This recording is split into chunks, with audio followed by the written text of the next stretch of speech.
I'm going to do the thing where I mute my mic every time I roll back to paint, aren't I? Yeah. Hello, everyone. Welcome to the Wargamer. I'm your host, Rob. Welcome to Stream Street Day 109, the 40k adjacent show. Yeah, that's where we are at. I'm joined today by.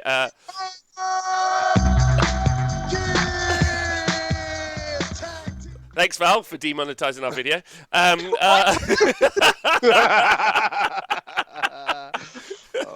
Impossible. I'll give you 25 cents, okay? About as much. That's about as much money as we make. Hello, everyone. Welcome to the show. As you can see, I'm joined by John Scriven. Say holla. Hello. Okay, brilliant. Very English. One here. But Mr. Tom Layton, our usual 30k show host. Tom? Bruh. And you keep saying 30k. Yeah. You did this, because it's you did basically this what this 7th week, edition too. is now, right? First day of 40k combined. I'm only half decent at 7th edition, and therefore that's the only edition we can talk about, so I just play 30k, so it's fine. And then joined in a, as you can see, panel versus panel motif, Mr. Val Heffelfinger of the 40k adjacent show. Yeah, there he is. How are you doing, Val? The other way. The other way. The other way. I'm all right. Did I demonetize it by swearing too? No, that's fine. How do people get away with it? I see people using clips left, right, and center. I think you just gotta not be scared, man. It's like, do you wear a mask in public? Just whatever. The answer is yes. Yes, it's true, actually. I've just walked Especially when going in confined spaces, people. Yeah, I've just walked through the city centre of Nottingham, actually, and the pubs are open today. Or as my favourite hashtag of the day is, hashtag dying for a pint, which is my my favourite. But Was it's that on weird. like a chalkboard out in front of one? No. Oh. But that's That's not great advertising, I don't think. No. Come in here Honestly, where you'll die. I'm in. I mean, I'm already back at work, so I've kind of got that issue already, so... If I was the owner of a rapidly sinking ship, I would probably have some pretty bleak humor on my chalkboard out front. Yeah. I mean, it was busy. Everyone was busy. It was just a weird, especially having come to the studio every day for the past 109 days. I've seen the ghostly post-apocalyptic empty streets, and now I saw a coffee shop open, and I was like, oh, how fancy. Incredibly posh. Anyway, well, it's lovely to see you all. How are you all doing this fine? It's early for you, Val, and Tom. It's also early for you. I've been up for hours, mate. How are you all doing? How's things? I'm good. I've played some 40k this week. I don't know why. It was 8th edition. So I played Innis in a practice game before I did some guest commentary on the Art of War for his tournament in the Scottish TTS League. And I one-shot his Crisis Storm, and it was hilarious. And then I just played in the new Scottish League against Adam, who is playing Mixed Eldar. And I scored 3 points in the first 2 turns and killed 3 models. Oh, nice. Nice. That's pretty exciting. That's fun. Sounds like my kind of 40k. Yeah, and then I won. Oh, okay. snap! I know. Yeah, I'm not entirely sure how I managed to do that, but that's where you lost me. Yeah, 31-28 somehow, but it happened. So yeah. This information isn't nebulous enough. Well, I was listening to Tom's sad trombone about the leak of 9th edition rules this week, because it sounds like now he feels like he has to do homework. Yeah, true. I don't want to do that. I was immediately reminded of Innes Wilson and Tom waxing poetic about the nightmare for most of us that was 7th edition. I like 7th edition because I know you did. I know you did. I know you did. And there's no one like I would describe Innes as a 7th edition fetishist, like just someone who enjoys very tight binding. And he does like that. And anyway, I probably listened to him for 2 hours talk about how much he loved 7th edition, and it was amazing. Did he even play 7th edition? I thought he was like 14 when that thing was released. Dude may have been embryonic, but he nonetheless appreciated a good vague rule set. He's got an appreciation for history in big beefy terms. Big beefy something. Yeah.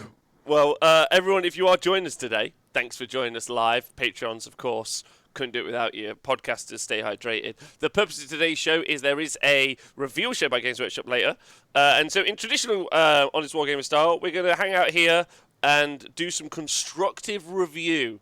I've decided that that is the word that we use on the show now. Constructive review of it, and probably some jokes at the same time. But before then, because that happens in an hour or so, or maybe a couple of hours, we are just going to wax lyrical about, an entire edition has just dropped. So there's lots to discuss there. There's lots of gossip around the dropping of the edition. And it's all very exciting stuff. So that's the purpose of today's show. I just wanted to frame it for everyone and then hang out with you guys. I want to say a big thank you to CB. Yes, Val, after you, sir. How can I help you? Question from the floor. What exactly are they revealing today? well. So we were to assume that the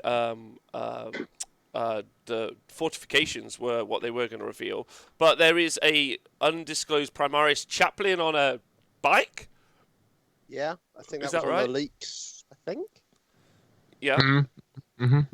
So there's that, and then there's also we don't know because the core rules are out.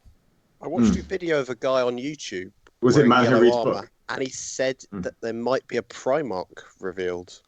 Ah. Whoa, oh, for fuck's sake! Not like that. What are the English bookies putting the odds on that? And which Primarch then? What are the odds here? We got a split bet on Angron or Angron or what's it? Fulgrim, yeah. But if you want to cover the odds, you could just say Chaos. Yeah. Is there a button you Then can that hammer opens on up your to the desk, line as Rob, well. and just like a wall shoots up in front of you?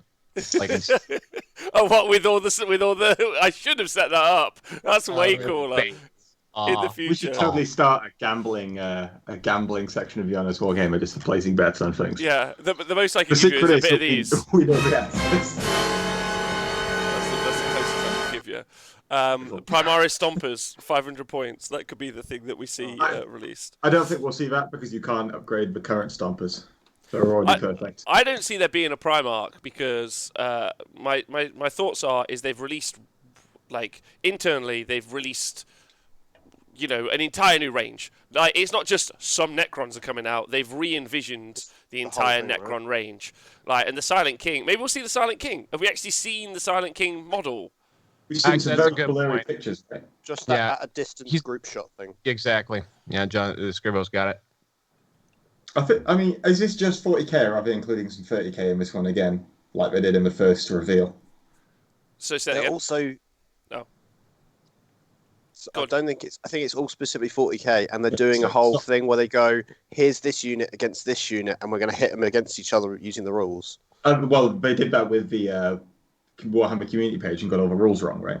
Yeah. Well, That's the one. Listen, they're so we're gonna see trying. that again, right? How dare you? They're trying. So can I? Yeah, can I? awesome. So it's a great question as to what we're going to see today. Love everyone in the chat to let me know. And there's we could talk about the rules, but can I tell you about 9th edition bit that I'm enjoying? Thank you, W Soren, for subscribing. I'll come along for the ride here. Go ahead. Yeah. So my favourite thing is I actually have been. Now, I don't mind admitting that I am quite obviously a pretentious snob when it comes to content. And Yeah. I think you could just ended the sentence there, but continue. Hold on. Colonel Cabbage, our man and our main tank for the Sunday shows, has just put in the chat. Apparently, what we're going to see later today is this weekend you'll get to see some of the new models can do. What the new models can do. Tune into Twitch on Saturday for Warhammer 40,000 pre-reveal, showing the rules off in Dominus models as we pit them against each other in a series of unit-on-unit bouts. Just to see what these new additions to Space Marines and Necrons can do as they're thrown against each other in brutal combat live on Warhammer TV for the first time. It's a decent content Sounds- idea. I quite like it. So Colonel Cabbage has simply Googled it and Found outdone out it. the answer. It's true. Well done, Cabbage. You're the winner. Okay, Yeah, so well, Scribo made some really cool hype posters. He did. he did. He So did. we It's- got that. Have we ever had both of you on the show at the same time? We're talking about Tom and Val in this situation. I think we might have once when we did the first reveal show, and there were 6 of us, and we had to cut 2 people out of their cameras. Oh yeah, that's true. So That's you true. and the Falcon came on, and we chatted for a bit. And it was I've good. got I've got a 6-panel thing now. I can do that. Oh, look at that! Ooh. Can your internet hold 6 cameras coming in? Yeah, it's at all one the go? same. Yeah, it's all the same. Rob's maxing out his Fiverr customer points. Baby, it's not fiber. Oh my god, it's 2 gerbils just cycling really hard on a. What you Like, don't come see on. on the table is Rob's got like a mini bicycle, and he's just pedaling his legs. No, I actually do Constant. have one of those. Yeah, there you go. No, hold on. My Stat Center logo was made by a guy in Zimbabwe, or as you fine fellows might know it as, Rhodesia. No, you can't talk I thought about you were gonna that. say Nathan, You can't but- talk about that on the show. See, look, I got a bicycle underneath. I can't see it, but I'll watch the screen. Oh, jeez. See, he's actually powering his internet with the power of his quads. And that's why it keeps breaking, guys, because Yeah. Rob Rob is that tired. healthy. I just stopped cycling. Just thought I'd show you all. It's what I do. Sometimes I'm pedaling underneath. So if you ever see me doing this motion, I'm just pedaling underneath, trying to That's keep. going to have a delay on it. Yeah, Yeah, there it is. yeah. Yeah, there we go. That's not just Rob starting up the stream I'll and do doing a little dance. That's Rob actually powering up the I thought stream. that was your happy dance. Like I'm a really crank upset car. now. I'll do so. I'll do. Yeah, can send a link. Yeah. It's the cheapest thing you can find on Amazon. Go crazy. Okay.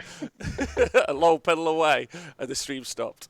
What was? Because Rob stopped pedaling. Oh yeah, so the reason it's cool having both Tom and Val on the show, obviously, is because Tom considers Val to be a Games Workshop apologist, a fet, What? and How Val dare you? considers Tom to be a ETC blowhard who's pretentious beyond all measure. So it's that's- it's- That is I true, to be think fair. you I wouldn't blame that misrepresented my picture. opinion of Tom. I would say more of a clueless and out to lunch, misinformed. Yeah. None of these things are wrong, by the way. Keep Who going. am I talking about now? It was either me or Tom. I don't know. Regardless. To be fair, so on this show, you know I often give NA a hard time. Well, when I went on the Art of War, I did the opposite, and I gave the UK a hard time. So it all depends upon which audience I'm pandering to You're a today. panderer. Rob, perfect. did you know this? How did he I get? didn't To be How did, honest, Wargamer indeed. how did you know this? Well, me and Tom actually had to have serious chats when he went on a at least year-long deep fake about looters. Yeah, he was on the show lying about looters. We had to have. I was like, it's Hey, in no, the I still name, have that Tom. opinion. It's in the I just hold a name. different opinion as well. What, that looters are bad? Yeah. Looters are bad when you build around them, And then took them to the ETC. but they didn't build around them, so it's time. It's context. That's okay. I think that's yeah. Tom's playing the crowd. Yeah, I think that's. Wait, Uh, Mexican wave in the chat. Go. So if you guys have got any unresolved issues, feel free to air them now. Otherwise, look, guys, I've got nothing against criticism. I just enjoy a brand known as constructive criticism. I'm here to unite. that's why you're on the Honest peoples. Wargamer. I am. That's why you're on the Honest Wargamer, because we're a constructive news source. Oh yeah. Yeah, I would like to this is non 4DK, but a thing has come up. I told you very quickly about it on the adjacent show the other day, Val. How some of the English ETC team members talked on a podcast how they were using their advanced playtest knowledge to prep for the ETC. Yeah, of course. So then I did a show on it. I did a follow-up show, and then I had one of an ex-English ETC player who also was a playtester as well, and me and him had a very healthy conversation yesterday, Tony, about the whole process, and we didn't agree, but we respectfully disagreed. Right, and that was fine, and it was good. And then I let him have his opinion out there into the world, and then I let the crowd be the judge, much like the arena. Go on. I think something I never said on that show, on the adjacent show, when we talked about that, was I think the pool of players is still a little shallow to remove the entire segment that play tests. Because I feel like, especially like in 40K anyway, we'd lose a lot of our elite players, or they would have to choose not to playtest. So I don't know. That's why I feel like, yes, it's an obvious advantage. I think there are bigger advantages, especially when it comes to something like the ETC that are baked in. But I think, we mentioned, like Team USA was 90% play. Basically, the captain is the only non-play tester as well. Yeah. So I think it's definitely a little inside baseball, as they say here, inside footy, as they might say there. We actually call it inside kabaddi over here, which is my favourite sport. My favourite sport is kabaddi. If no one's ever played it, is that the two sticks hitting each other? No, that's a screamer. That's Filipino stick fighting. Kabaddi is SFL Mongoose. Thanks for subscribing for, I think, the first time, you cutie pie. Go you. Yeah, big dick energy. And thanks to everyone for being here. Yeah. Kabaddi is live. Thanks, MJ Pegasus. Kabaddi is a game where you hold hands with several other men. I like in a line, and then you run at your opponent shouting Kabaddi a lot with the opposing team. And then from that point on, I'm not really sure what the rules are. Is this like an Indian or Pakistani game? Yeah, Indian, I think. But yes. I can't be certain. Yes. It was back in the day, and Val definitely can remember this as well. It's super serious, and the guys who play it are beefcakes. Like, yeah. They're Yeah, but I remember, so ESPN something, so late night TV, way back in the before, if you were poor and you didn't have like cable or broadband or anything like that, like late night English TV, if you got to about 3 a.m., they assumed no one was up apart from like junkies and me, right? And there was a sports show, ESPN something, and it would just show you the most insane shit that I've ever seen. And from that moment on, 4 a.m. one morning, I was like, Kabaddi life. That's my life now. Yeah, that's all. It used to be on Channel 4. And you were not allowed to make the team. Yeah. And then there was a dejected Filipino guy at the pitch, 2 sticks. And he's like, hey, you want in on this? And then that's how it happened. I've linked Kabaddi in the chat. There's a 50-minute game between India and Pakistan in there. If anyone wants to watch this after the show, obviously not during the show because we're far more entertaining. Will monetize us if I do like a screen, picture-in-picture thing going on? That works. That works. I definitely want to see that. Yeah, it limits the time you can get run in the middle. Yeah, because you have to keep chanting Kabaddi. This is truly adjacent to 40k. Anyway, I'm you see what's happening here, folks?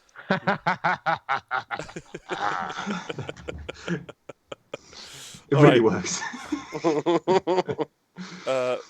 I'll bring us back, and I'll tell you a couple of things that I've enjoyed about 9th edition. If you guys are interested, not the game. I have so many things. I even read the rules pack yesterday.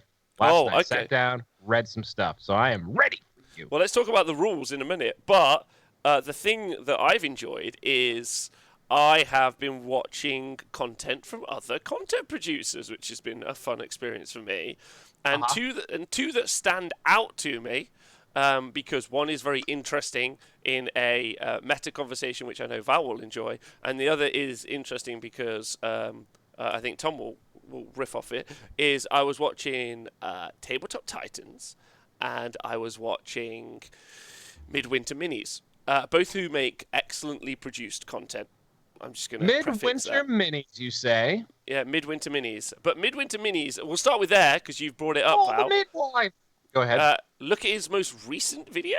Do you want to see what the name is? And you might tell me that isn't some clickbait that excites you.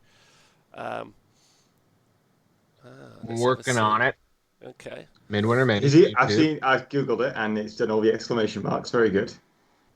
We couldn't actually play his How to Play Warhammer for Beginners in school because he makes a joke about bullshit in it. Oh. Which is unfortunate. Oh. I kind of want to click it now. He seems to have given up his Games Workshop NDA. Yeah, that's the title of the video. That's bookmark. 1 day ago. So I've watched it, so I can riff on it. But I do encourage you to watch it, and also I also do encourage you to watch the rest of Midwinter Mini stuff because he makes excellent stuff that I really like. I think he's super upfront, and he seems like a chill dude. So how does he feel about Redditors? He enjoys the Dude Ranch as much as anyone. He's a fan of the Dude Ranch. Anyway, I've seen some of his stuff for a while, and he's guy was the leaker confirmed. I agree with that. But his statement was that he actually. I think basically he gave up his NDA because he wasn't given advance notice about 9th edition. And therefore hasn't been able to prepare, so he can't produce and put any content out right now for 9th edition. And he obviously he big dicked it. He went, just FYI, my singular video is the most watched video about 40k on the internet in 2020. So he just got his dick all the way out on that video, and I was like, okay. I just want to point out how this is still something that fascinates me. That I am a degenerate Warhammer 40,000 fan. This guy's 120,000 subs. I have never seen him in my life. Yes. Well, actually, that's messed up. Yeah. Well, I think actually this is part of a larger conversation, about communities and why I'm bringing up both of these two things, because I think all of us could have a really interesting convo about it. Pokeytog guy was the leaker confirmed. Yeah, he's crying because he didn't get. This is Chemex's interpretation, because he didn't get anything for the NDA, so he's now not under NDA. So effectively, end of a bus for what you're about to read out. Yeah. I'm just saying. My opinion. What? I'm just saying. Also, that Midwinter mini guy seems lovely, so I doubt he'd start a shit fight with us. Anyway. My point is, his point was that he didn't get any 9th edition stuff, so he can't start making content. Everyone else has got the jump ahead of him. He feels a little bit disappointed, so he doesn't see that he gets anything out of his relationship with Games Workshop over the past year or so. So he's decided to cancel his relationship with Games Workshop. He said he doesn't hate them. He thinks that they're lovely. Everyone he's interacted with is great. But it's just because from a production view, he doesn't get anything out of that relationship, so why would he be part of that relationship? Which is a bit like, I don't know if it's a bit like Games Workshop, get in touch with me and send me the shit I want. Maybe it's that. I'm not sure. However, man, I got 120,000 subs. I'm like the 4th biggest 40k YouTuber. Fuck you guys. It could be You need to give me more for me to work with you. Yes. Well, but also the stuff he makes is super entry level, really good, great content, excellent. I'm noticing this. But it's really entry level, and I would encourage anyone, if you want someone who's new, to send him the 500-point bat reps for 40k, because they're wicked. Yeah, I've watched them, and I thought that they were great. Everyone, guy. But so now this is where I get to do the follow-up for Tabletop Titans, yeah, who are new-ish guys. Now, Tom, are in the category which I know is going to be right up your street. They are playtesters, and if you watch a single one of their videos, they will fucking tell you that they're playtesters. In our playtesting, I was like, fucking shut up. But at the same time, well-produced videos, and one of the things that they did was they made a bunch of, they've started to do how to play orcs in 9th edition, and they've been playtesting it a lot, right? Yeah, I know. Tom, this is so up your street. I saw the Tau one, dude. Yeah, so I watched both. Now, obviously, both of the guys are super fucking smart and switched on. Yeah, it's really good. It's really polished. And I was listening to it, and I was just like, because I listened to the Death Guard one because I really want to play Death Guard, and then I was like, okay, I'm not really sure. I mean, obviously, I haven't played the edition. I was like, but some of your points seem a bit like nebulous. And then I listened to the Orc one, and I was like, your points are very fucking nebulous. Yeah. All right. And then I was like, but I listened to them all, is what I'm trying to get at. And they really clarify information as they go. They're like, because of the missions, this is going to be a change. Because of this is going to be a change. But these are playtesters with advanced copies, and they get information, and then they've produced this really well polished content. And it looks really good as well. But also, I feel like they said nothing, is what I'm trying to get at. So it's vacuous, would you say? No, because there's loads of detail. There's loads of detail. Like, it's just, I don't, again, just like Val said, so like Val said, stuff. I don't know who the fuck these guys are, like, nor what their competitive credence is. Does that make sense? I mean, I don't know. It's just, I often get like messages where it's just like, I play this faction, therefore I'm an expert in it. It's not necessarily the same thing. I feel like a lot of the playtesters are often This is going to sound really bad, but I don't mean it this way because a lot of the playtesters, specifically some of the UK ones, are very good players as well. But sometimes I feel like there may be a tendency to give people to prioritize someone as a playtester, or say this person to make a great playtester because they have an audience. Oh yeah, no, Does that absolutely. make sense? Yeah, fuck yeah. Yeah. Like that. And that doesn't mean that they don't have value in other things as well, though, right? But I do yeah. feel like it's part of the attraction. No, there's no criticism here, like none, because I think their videos were really polished and really good. Yeah. And I feel like I learned some stuff from watching them. They presented it in such a nice way as well. I could listen to it. Yeah. Oh, mate, their video quality is insane. Yeah. While I was watching, while I was building Gazgul Thracker, I was like, I'm having a great time watching this stuff and kind of semi-learning. But at the same time, it's really interesting because I think Val's point, and I would love to hear what Val's got to say about this, is I went from the guy from the NDA to these guys who obviously had it and they've produced these videos ahead of time, and they're putting them out. But then, and I'm like, and they've got good audiences, and I was just like, but I feel like you learn not much to get into competitive wargaming. And then I go and look at something like Art of War, or I read a Goonhammer article, and they're thoughtful, they're constructive, they make sense, and they aren't as nebulous. They're more like pointed in their information. Yeah, go for it, Val. And go on. Yeah. All right. So the guys you've been slagging. So I'm speaking your language. It's Tabletop Titans. Brian Pullen, winner of the SoCal Open last year. Oh, nice. Okay, good. Former sparring partner of the late great Jeff Robinson. Okay. He is a crunchy guy par excellence. His first couple of YouTube videos were the driest white toast you've ever eaten and desperately craved water. He came out and released some awesome stuff around the time that the Assassins stuff was released. He was the guy in a sweater vest. Delightful man. Met him a couple times. He's also from my hood. He's from Scarborough, and he moved out to the West Coast to work for a very large and scary corporation that probably is now going to sterilize all of us, thanks to your comments. But whatever. Oh, no, the alphabet. Regardless, I think maybe he's got a clickbaity title on his thing, and this is also the difference between that guy who's like, man, screw you, NDA, and a playtester. Is a playtester has advanced knowledge, like seriously advanced, probably 1 to 2 years in advanced knowledge of what's coming.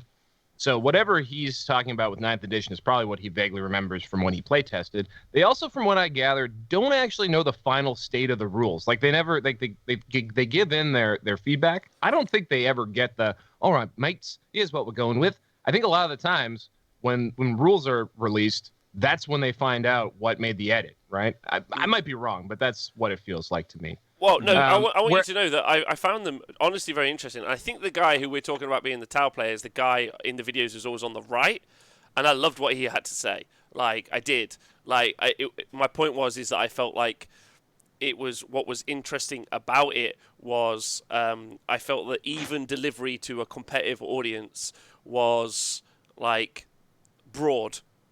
Mm-hmm. You know, and so, maybe the game can only be spoken about broadly, right? And I think the difference there is that they can only speak broadly because they have to tiptoe probably around a more complicated minefield than a reviewer class NDA would. So a reviewer will get the like in this case got the rule book 3 weeks or 4 weeks in advance so that they can basically release free advertising about that stuff, review the content. But nonetheless, like whether it's saying good or bad things, it's just free buzz for GW, and I think it's a brilliant strategy on Games Workshop's part. Mm-hmm. Whereas those guys, they're not reviewers, so they don't necessarily have what has been given or what is cool to be talked about. You know what I mean? So they do have to be careful because they know stuff that they're not allowed to talk about. A reviewer only knows what they're allowed to talk about. You know what I mean? Yeah. So 100%. it is a harder thing to tiptoe around. And like when we're talking about leaks, if you're talking about like what was the more dangerous leak, 100% that list of the points values for Space Marines was the thing that made my heart chill, because that was a Mournival leak, and like that sucks that happened. So, like there have been so few of those from the ship, and people. It's amazing because a lot of these guys are on podcasts. Like Reese is on every week. I don't think he's ever slipped up. Like that's insane to me. I don't know how I would screw it up immediately. Even Robin screwed up. Yeah, right. Like Even so, it's Robin. but it's really it's a really tougher line to toe, and also I would just say like those guys do know what's up. I think it's just that they can't say the full picture yet, and that's why. And they're throwing out clickbaity stuff because I don't think they have 120,000 subs. They're just trying to get clicks, bro. Yeah, which is fine. Who? No, again, like the guys in the chat are telling me that the quality is phenomenally high, as is Midwinter's, and I find Midwinter's like at that entry level is great. Like, but it was what I did was I walked away from it and I was just like, and the presentation as well, structurally, as in how they presented the information structurally, was beautiful. I was like, oh, you're taking me from point A to point B. I really like that. You're doing X, which is great.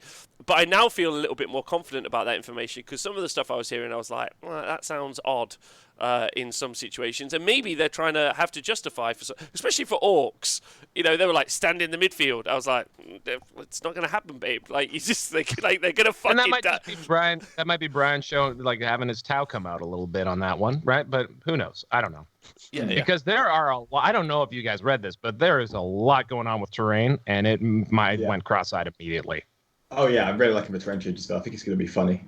Watching people Benny Hill around ruins, it's going to be great. Yeah. Be very close. Don't touch. I feel like everyone who was running Gazgul last edition was like 5-head big brain because they were entirely getting used to just running around the ruins because of his stupid monster keyword. Oh, maybe. Do you mean this Gazgul? Do you mean this Gazgul Thracker? Yeah, do you mean that Gazgul Thracker? Yeah. Also, can I talk about how fucking awesome this model is? Oh my god! Put the Gazgul down. You've got a Stomper there. Finish it. I can't also, decide guys, which is better. You gotta get so I don't own one yet, but I was actually fantasizing just earlier this morning about when I do get one, I'm gonna get him doing the overhand right, like on the cover of the Apocalypse. Yeah. On the third edition Apocalypse book. They offer that they have that on the Warhammer artwork thing. There's an official like mounted. Help me, guys. GW licensed artwork. Where they give you prints. Yes, thank you. Prints. There you go. And that's actually available in it, and I don't know how I really want it. I don't know where I can put it. I'm really happy. Well, I've got one. I've got an Iandon one. So next time you're in the UK, Val, just pick up a bunch of art and then just like smuggle it back to North America. Well, I could order it. It's just more. Oh, could you actually order it? Yes. Okay. There's. Or if you find a copy of the limited edition 7th edition codex, it comes in that as well. Oh, can I tell you what? I'm really happy about those Tabletop Titan guys now because I really enjoyed listening to them last night. So that's good. It's good that the guy knows what he's talking about and it's not just some stuff.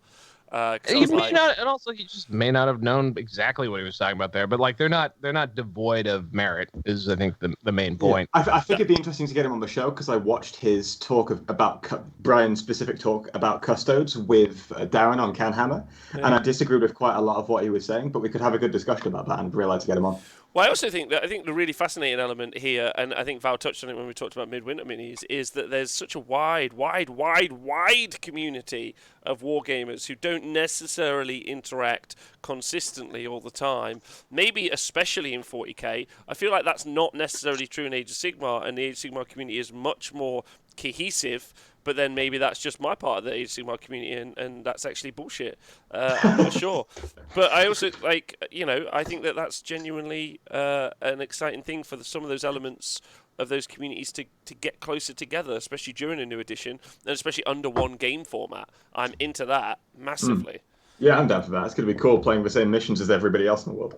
Yeah. Well, it's also like, it's what the algorithm feeds you too, right? Like, so if you entered in through... this other guy, whoever he is, can't remember his name already. Midwinter Minis. You're probably getting fed a lot of Midwinter Minis content, and then maybe a little mini wargaming content, or like things that other people who watch. So you get siloed kind of off the hop, right? And that one Boxy video on Patrick. Oh, no, it was just that video that went viral last year. Don't worry too much about it. Well, anyway, the other thing. So the thing I was thinking was, and this is really cool. I was just like, I just loved the quality of the presentation. Like, and I mean that as someone who also makes stuff. Like, don't get me wrong. Like, I just was super impressed. I was like, fuck, there's like at least 3 of you working full time on that. That looks dope as hell. Like on tabletop, well, all of them. Yeah. But they got robot cameras. So when I was at the LVO running the 40K Stat Center stream for the LVO this year, I was chatting with them about how they approach stuff. I was like, hey, how would you do this? And they're like, oh, we'd probably have that on a rail cam. And like maybe bring it in, side to side, and then have the and I was like, oh, geez, you guys work for the algorithm. I've literally got duct tape on my tripod holding the microphone to it. So yeah, they definitely, I think they're huge nerds, and they have a lot of fun with a lot of audio visual tech. I think someone in the chat mentioned Tabletop Tactics out there, who I think were the first to really bring like quality presentation skills and a good level of production to the game. Do you think that's fair? Do you think not? Like, is there not another caveat you make? Because obviously that you can't not mention mini wargaming. There's quality presentation skills and no. I think Tabletop Tactics was a direct response to holy cow, we can do better than that. Okay. But that's okay, because I don't know if you've noticed mini wargaming these days. I don't know what the quality of the production is, but like the presenting is and the gameplay is. But their backgrounds, the amount of professionalism and how they record and film their stuff has gone way up. There's the guys from out west who I forget all the time. They're Canadian buys, and they produce some of the prettiest battle reports, tabletop something. Oh, someone help me in the chat. Okay, we've got plenty of time. Narrative events, narrative gaming. No. Bat reps. They're Tabletop Titans? Nope. That's definitely not them. That's the other guys. They're very good. No, they have like television style battle reports where like it's almost like a reality TV show. Yeah, they are called Play on Tabletop. Play on Tabletop. Those guys came out, and I swear to God that happened. And then Lawrence was like, "Oh, there's no way that they'll last." And then they did last. And now Lawrence is like, "Okay, well, I have lav mics." And then like the Tabletop Titans guys are like, I can make the camera go through the ruins. And like there's this awesome, there's this really cool creative competition going on between who can make the most beautiful and sustainable 40K content. It's a good arms race to have though, right? Yeah, we are just like totally winners in this. And then the Tabletop Titans guys are special because they produce everything live. So that's the other thing about the way they do it, is like everything that they've done is designed so that they can stream it live, and they don't do an edit, and it's all done. Anyway, whereas those guys are all post-production, adding all kinds of fancy stuff after the fact. I actually think that arms race is a real positive. A, for the community, and B, for Get the Chopper. Thanks for subscribing, babe. I think it's excellent, and I'm glad everyone is pushing each other in those directions as well. Like, I think it's only a net positive for everyone else out here in the world. And I'm really excited to see it. I think it's great. I'm a little bit jealous. There's that level of money behind some of those people. But me and Val have talked about that before on the show. Someone's just going to walk in with a dick ton of money and just be like, I'm going to just make this happen now. And that's always going to be the case. And I think that it's great to see. Like, it's really great to see, honestly. And so that's been my favorite bit about 9th edition so far, is the quality of some of those elements that we see coming out. Some of it I wouldn't absorb, going forward, but some of it I would. And I think that's particularly useful. PewDiePie in the chat the other day. The 40K Stat Center is always something I'd absorb, let's say. And Peter was talking about the Goonhammer article, and he was like, "This is really good. Go read it." So I went off and read it, and it was great. So, you're learning quicker and quicker. Go on, Val. I just ChemX. __O__O is commenting that FLG is the OG in 40K in 30 to 45 minutes. I would say that's true. And in fact, their end of 7th edition, early 8th battle reports got things to a certain level. They had a ton of production elements. It literally almost killed them. They could not do it in a sustainable way, and they eventually said, "We can't do this. Screw this. This is a waste of our lives and time." So that's why the Play on Tabletop guys are a little more intriguing to me, because they are actually media pros. They're all industry guys working in the West Coast of Canada, and they are doing it by the looks of it in a manner that hasn't killed them. It's their only thing. They're specialized in it. And I've been impressed. The first time I saw one of their bat roasts, I'm like, oh, that's cute. That's amazing. They'll never do another one. And then they keep doing it. So, yeah. And also someone shouted out Ash from Gorilla Miniatures Wargaming, or Gorilla whatever. Man who reads book. Pardon? Man who reads book. Does he read book? So yeah, he's the man. Do you know about the book. man? Do you know who Man Who Reads Book? Do you know what that is? No. Well, no. So I'm in a WhatsApp group, by the way, which I was added to post. So a while ago, I mentioned the fact that some of the reviewers don't review, which I think the Tabletop Titans guys do really well. They've processed the information, they articulate the information.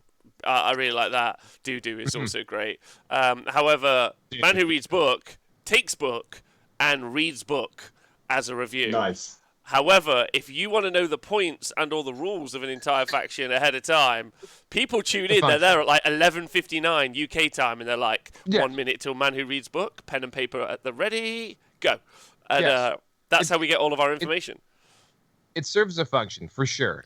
But he's I just wanted to shout him out because he's another guy who, like, I don't know if it was midlife crisis or just like, screw this, I'm gonna live on YouTube now. And he just sort of dove in and committed. And he does a lot of other games too. So like he'll do a lot of classic GW games. Is he also in a Canadian, Val? Yes. By the way, half of the YouTubers are Canadians. For yeah. some reason. It feels like you're pushing. Well, maybe it feels like because you're pushing an agenda. Have you thought about that? I don't have. I feel like it feels like you've got an agenda. No, it Midday feels like Wargaming, Play on Tabletop. Brian Pullen from Canada. Scary is in Barrie. Ash. Who else? Canhammer. They don't really count. But like, there's oh wow, like, all of these. Like, there's so many big Canadian YouTube. It's like a thing that Canadians have to do, is like make a YouTube channel about Warhammer. I don't understand it. I mean, if you're in the middle of nowhere, what else are you going to do, right? yeah, chop down a tree or make 40k content. Those are your two options. What are you going to do today, bud? I reckon I might go hunt a beaver. It's like, well, I'm going to make a 40k bat rep. Yeah, a beaver. You can't hunt them. They're far too clever. I don't think he's referring to the animal. Ooh, that's a different type of video. Sometimes you got to trap those too, right? you know? Anyway, there is you guys out refining maple syrup. Come on, yeah, that's true. So anyway, so I just that's my bit. That's my bit of a 40k ninth that I wanted to express and talk about, because I know there's a deluge of fucking bat reps, like information, and actually it's given me. I was like, oh, we should rush for next Thursday. What we're gonna do? And I was like, take my time, like relax. Like everyone's got a load of really good information out. So just find out what you like and just like process that and like start to play and get involved, you know, ahead of time. So yeah, like and also good. Like during an edition change, and I don't know, you were working for them still during the 8th edition? Yeah, I launched their 8th edition 40K. Yeah, okay. So you were forced to work for 24 hours straight. That's fine. No. Do you want to? Can I tell you? Can I take you through what I did? Can I take you through what I did? Just my anecdote very quickly is just that, like, at this moment in time, any content is good content. Like, honestly, this is like when everything gets views, everything gets listens. Like, if you're your content creator, now's the time to do it well, because there's so many more eyeballs looking for things to watch and listen to. And I know that just from the back end, seeing like stats from various podcasts I've been a part of. So like, it's crazy. 8th edition like blew up everyone's numbers by a crazy percentage. So Man Who Reads Book, great, go for it. Read that book, baby. Read that good, boy. Well, the reason I bring up those other two content creators specifically is because I actually think the things that they do, I think reading book, I don't think that's overly valuable. But I do think that the other things that those guys do, it does serve a value because I want to know the points a week before I'm meant to know them. 100%. Yeah, but No, that on the day of launch, it is a super valuable thing, and we have all watched that. yeah. Quickly, can I talk to you about? And also, actually, maybe thank you, Val, for bringing that up, because maybe that's the thing that is new for me, is that level of professionalism for the launch of this edition, knowing what the level of professionalism for the last launch was, and I'd like to give you guys some insight. It was me, yeah, unfortunately. So yeah, I mean, well done to those other guys, because you guys are way better than I.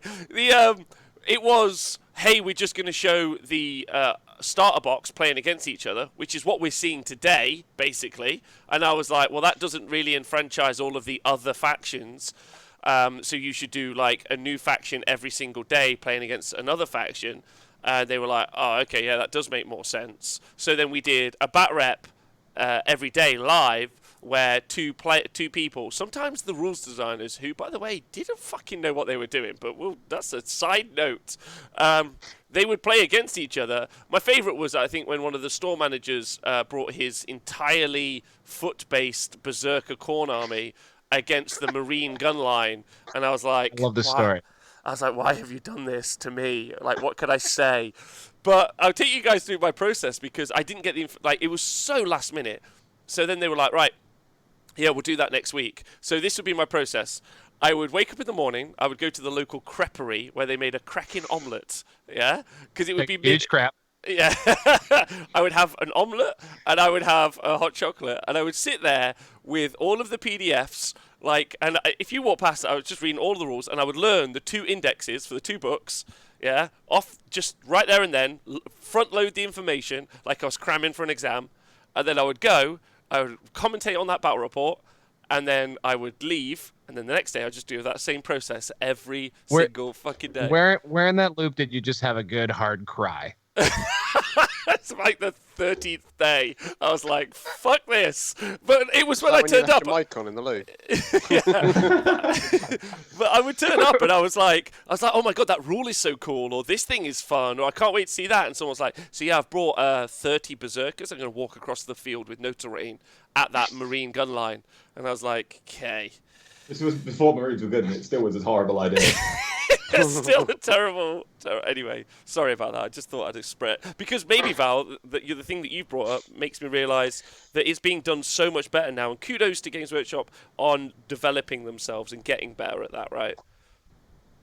Sure. I don't really watch a lot of the official channel. Sometimes they'll get me these things, but I think it's everyone, right? Everyone makes everyone have to do better. And the more quality content there is, I think this is something that you're very passionate about, which is taking content creation seriously is what builds an audience, which then allows this game to grow as something to both watch and to enjoy yourself, right? So this is all fabulous stuff. All of the people we've mentioned, have their pros and cons.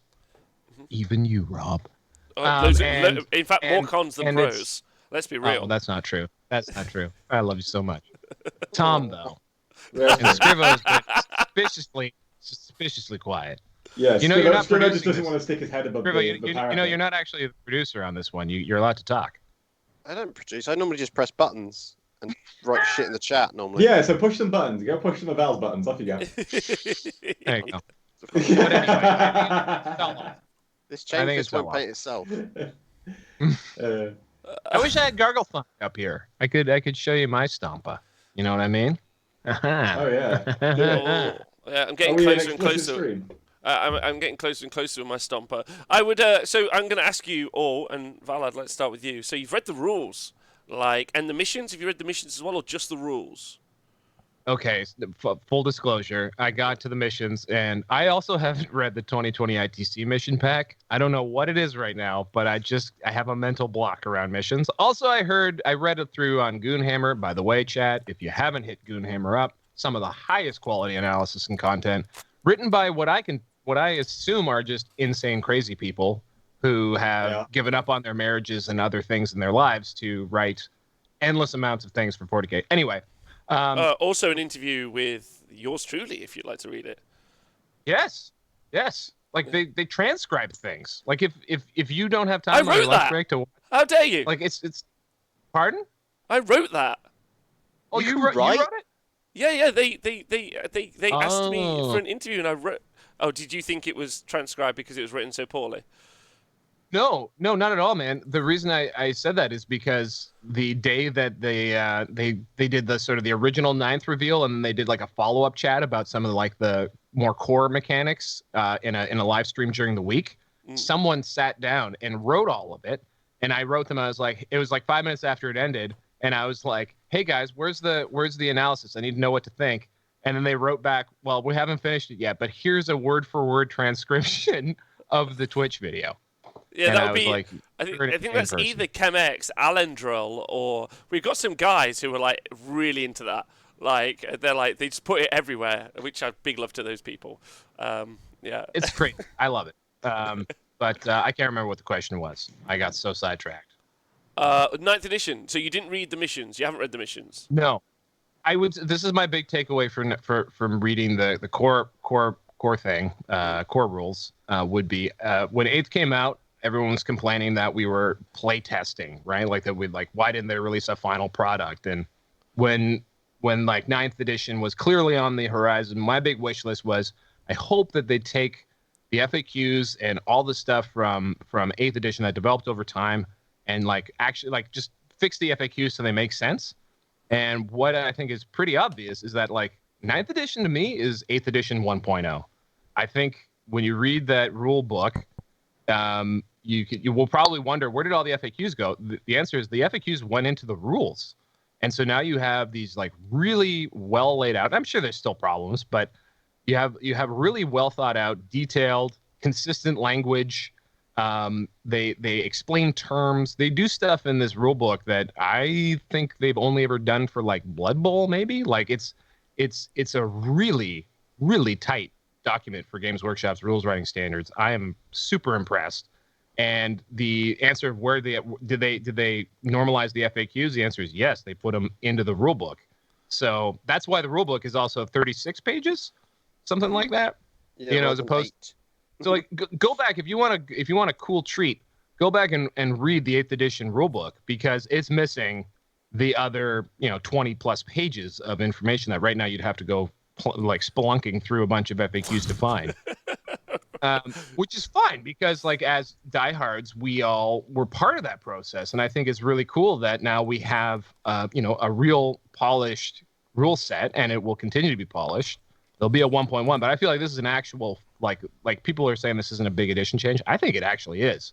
Most of what we think of as the 8th edition is in our imaginations. It wasn't really in the rulebook. Yeah. Also, there's no narrative match play breakdown for the most part, which is interesting. So like the rules for psychers and whether or not and like stratagems and all that kind of stuff, those constraints are universal across all tight ways to play the game, which is awesome.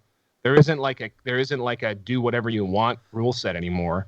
And then they modify if they want to give more leeway, they adjust that in the missions.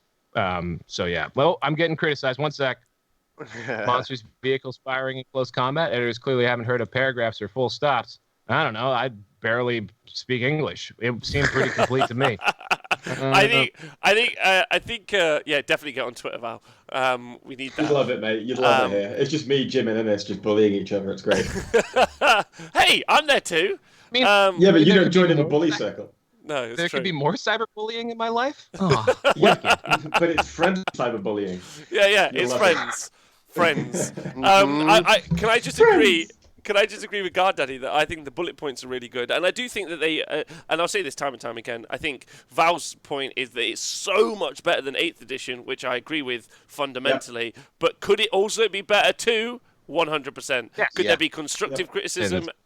Yeah. Fuck yeah. They definitely could always do. And they've already said day one FAQ, right? So like. Yeah. They've already probably found shit that was wrong after they went to print. So the 1+A thing, for example. Yes, and there's a big deal being made about that. But like, just think of like, there's shit like mechanics that just like didn't work out of the box for 8th edition, right? I know. Like, I don't know. Yeah. Our expectations have been raised, Val, by the good. excellent wording in here. Yeah. This is the thing. That's the great thing about people giving a shit about the game is that like people are creating better and better content because there's more competition. And it feels like Games Workshop is taking their job more seriously. And by the looks of it, feedback from somebody. 100%. Yes, notwithstanding certain pieces of it that obviously I wasn't hip to, you got to admit that they have at least tried to write a more technically sound document. Yeah, and this is why I was so upset about the Mournival leak, which I think we can agree on, right? Because I feel like playtesting has had such a good impact upon the game, and anything that undermines the trust that GW had in the playtesters is just a negative impact on the game as a whole. Yes. Can I weigh in with an unfortunately big iron fist, maybe even an iron hand? Iron Initiative 1. Well, I agree with you. I think the playtesting is super valuable. Again, my very best version, I've talked about this loads on the show this week, my very best version is that they have an actual dev team who they pay money to, who it's their professional job, to do better and make better. That's my elite and best version of what this is. However, I will say is that a Trials of Drago reference? I will say that you can't ignore what happened earlier on in the year. You can't ignore Space Marines. You can't think that was healthy for the game. You can't say that the playtesters have had, maybe the playtesters have taken what was a true shit show and turned it into a regular shit show. But for a competitive game, 40k or 40k was in a shit show place for a considerable volume of time. And that's an issue, right?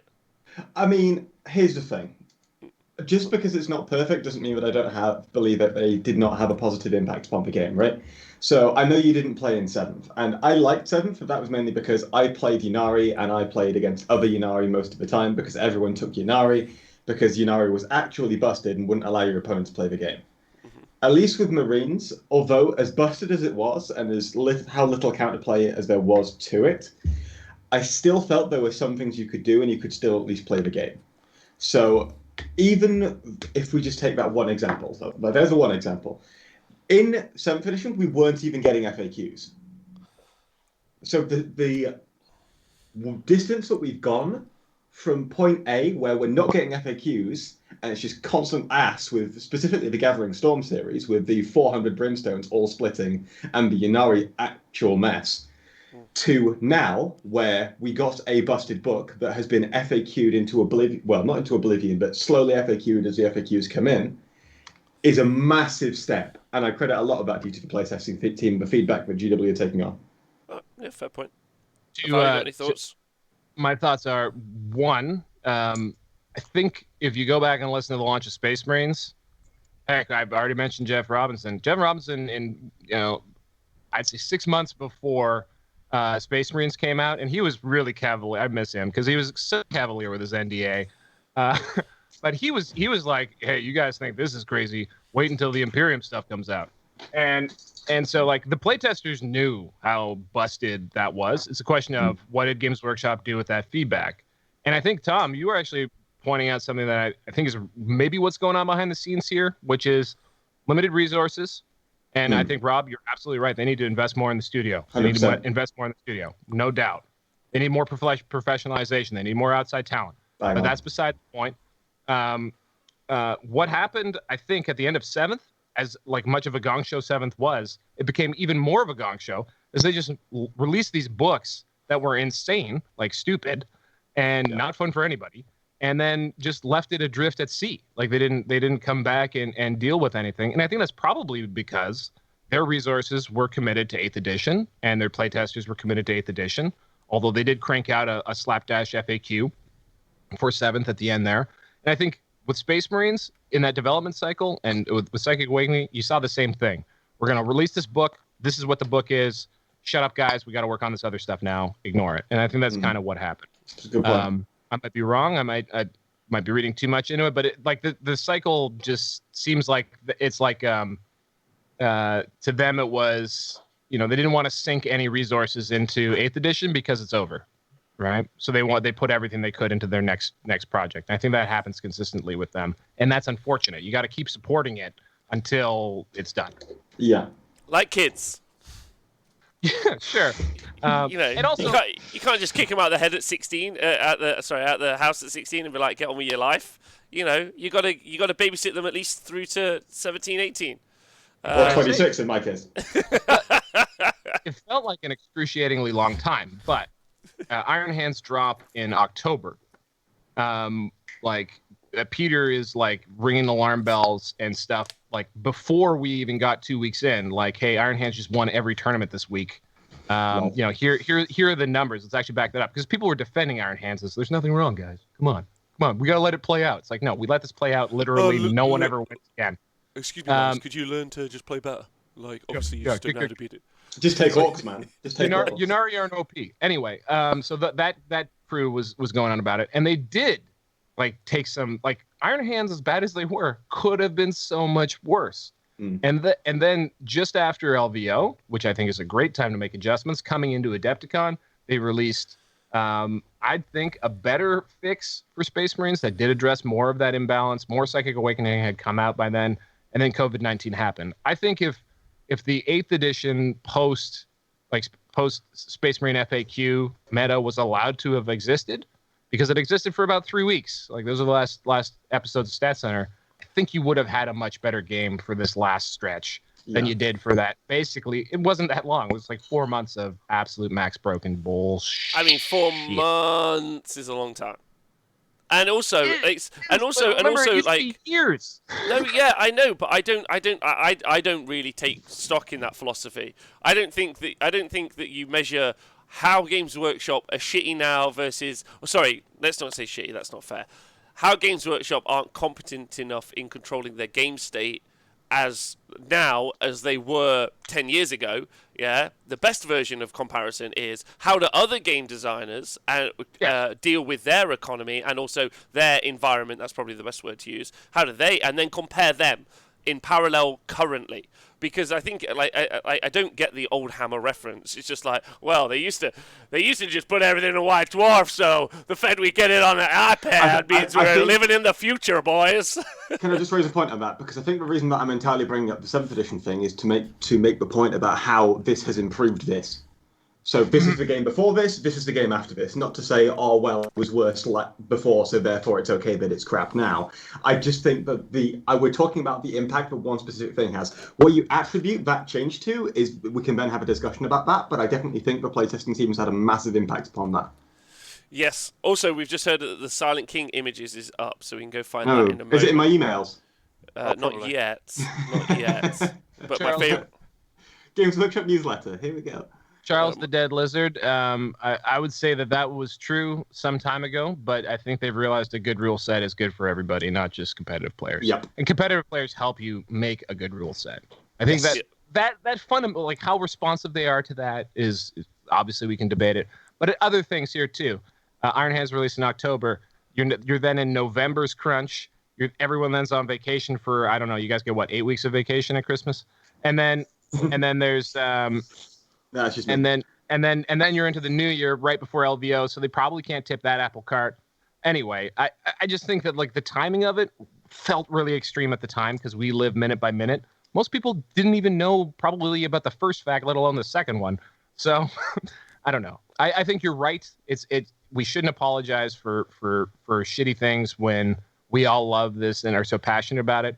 But perhaps maybe that made them realize that, hey, we need a couple more hands on deck. I don't know. It feels like the studio's bigger than it used to be. I don't know if it is. I'm not inside that building. I only read tea leaves. But like the more they invest in actual rules writing, I think they'll just get more and more, literal dividends out of it. So can I say that the thing that has tipped my hand more than anything, I agree with you about the core rules. I think there's some nice neatening up of stuff. I think some of the stuff feels potentially counterintuitive. The terrain. Wait, so I touch a piece of terrain with my foot, and now I can see through the terrain? That is a core mechanic. Let's talk about that, because that's core, that's key, that's every game, every army, everywhere. How do you guys feel about that? Like, what are your thoughts about how that engages? I feel like it's going to be more, how do I say this? I feel like it's going to be more intuitive when you actually play it, right? Like, just reading it, I feel like it has come across to quite a few as obviously looks complicated, when in reality, I think if you break it down, I did, because I went through it and I broke it down to like 2 bullet points, right? and it was just like, oh, it's actually okay. So I'm just looking forward to playing it, and I'll make an opinion on it, I guess, right? Yeah, I can't wait to see because it's going to change the way you look at the boards so much. And like Yeah. also being able to read the table is going to take a little bit of time too because Measuring the terrain. like measuring the terrain, but also just like okay, like you because they've abstracted a lot of line of sight stuff. So like shooting through dense terrain, for example, with the -1 modifier, you got to start thinking about that stuff. And then like with the obscuring piece. Doesn't it, once you're touching it, it becomes true line of sight, right? It's not that it's invisible. It's that like you can be seen if you can be seen. So if you have line of sight blocking ruins like I do, like I boarded up all the windows when 8th launched. Shout out Conrad. Me and him sat and cut cards so that we could block out all the windows. But like I think once you're in that ruin, if that ruin is loss blocking, then you get that loss blocking. If it doesn't, then yeah. If you're on like standard GW stuff, then yeah, it's a problematic for sure. I just kind of want to add something as well, because when we saw the 9th edition release announcement, right, I was very pessimistic about the terrain potential changes. Yep. And that's mainly because I've seen so many editions go by where they say, oh, we're going to make terrain changes. And really, it's kind of very similar to what they had before. Mm-hmm. I think what they're doing with terrain this time is incredibly brave, because it's very different to what they had beforehand, right? So I'm looking forward to see how it does in action, but I'm quite optimistic about it, just because it's so different to what we had before. And like, just think about how much more like just defense has been built into the game just through the terrain rules. Like survivability, full stop, has gotten way better just because of the terrain rules. Reserves as well. Yeah, and part of that. Yeah. So it's like it's really it's going to be a very different game. I can't wait to. I'm really looking forward to playing this one, dude. To be honest, I'm quite hyped about it now. I'm not hyped about learning it, but I'm hyped about playing it. Well, yeah. I'm hyped about playing it because I think that the winner for me, the swing, and Val, I know you've listened to me a few times be vocal on this issue, is I don't think, like I've talked about this before, I think the missions are the one. They're the win. They're the big win. They're the flag in the ground, run around, screaming victory. I feel the scoring's Grand weird. Tournament pack? Grand tournament? Let's I don't give a shit about that. Like, I just give a shit about the missions. Like, they could do a grand tournament pack with shit missions. Like that element is a by the by for me. Although if you're excited, I'd love to hear about it. But for me, the missions like are so like I was looking at the missions and thinking about my army. Now I always used to do that for. I still do that for Age of Sigmar, but in the other way around, I never used to do that for 40k. Like, I just didn't care. I never won anything in 8th edition, so like, it's fine. Like, this could be comfortably that was a mistake on my part, but I didn't feel like it was part of the conversation for 40k. I do think it is now, and I fucking love that. Yeah, it defines a game for me. It makes me understand the game more. Like, it gives me like an environment to play in, and I'm super excited. I'm pumped for that. And you haven't seen the missions, Val. John, Tom, we talked about the missions the other day, Tom, didn't we? What do you think? Yeah, we did on the Thursday show. I'm liking them, dude. I'm liking them. I think there's I haven't really gone into like full depth, so I can't really like go nuts on this. But I like my first impressions were pretty good. Yeah, I like that they could be built upon as well. It's because it's something you can take out of the rule pack without it feeling clumsy. It's just right. We're going to do a different scenario pack. Here you go. Just slot it in. It's simple, and it's still the same set of rules that you're playing, but with just different missions. Even if it's like a narrative game, you go right. We're playing something that's very much a historical thing. Of we're doing some of the stuff from 30k, but using the modern figures. Boom, you can do it. And there's no kind of you're not having to fudge the rules. It's just the scenarios.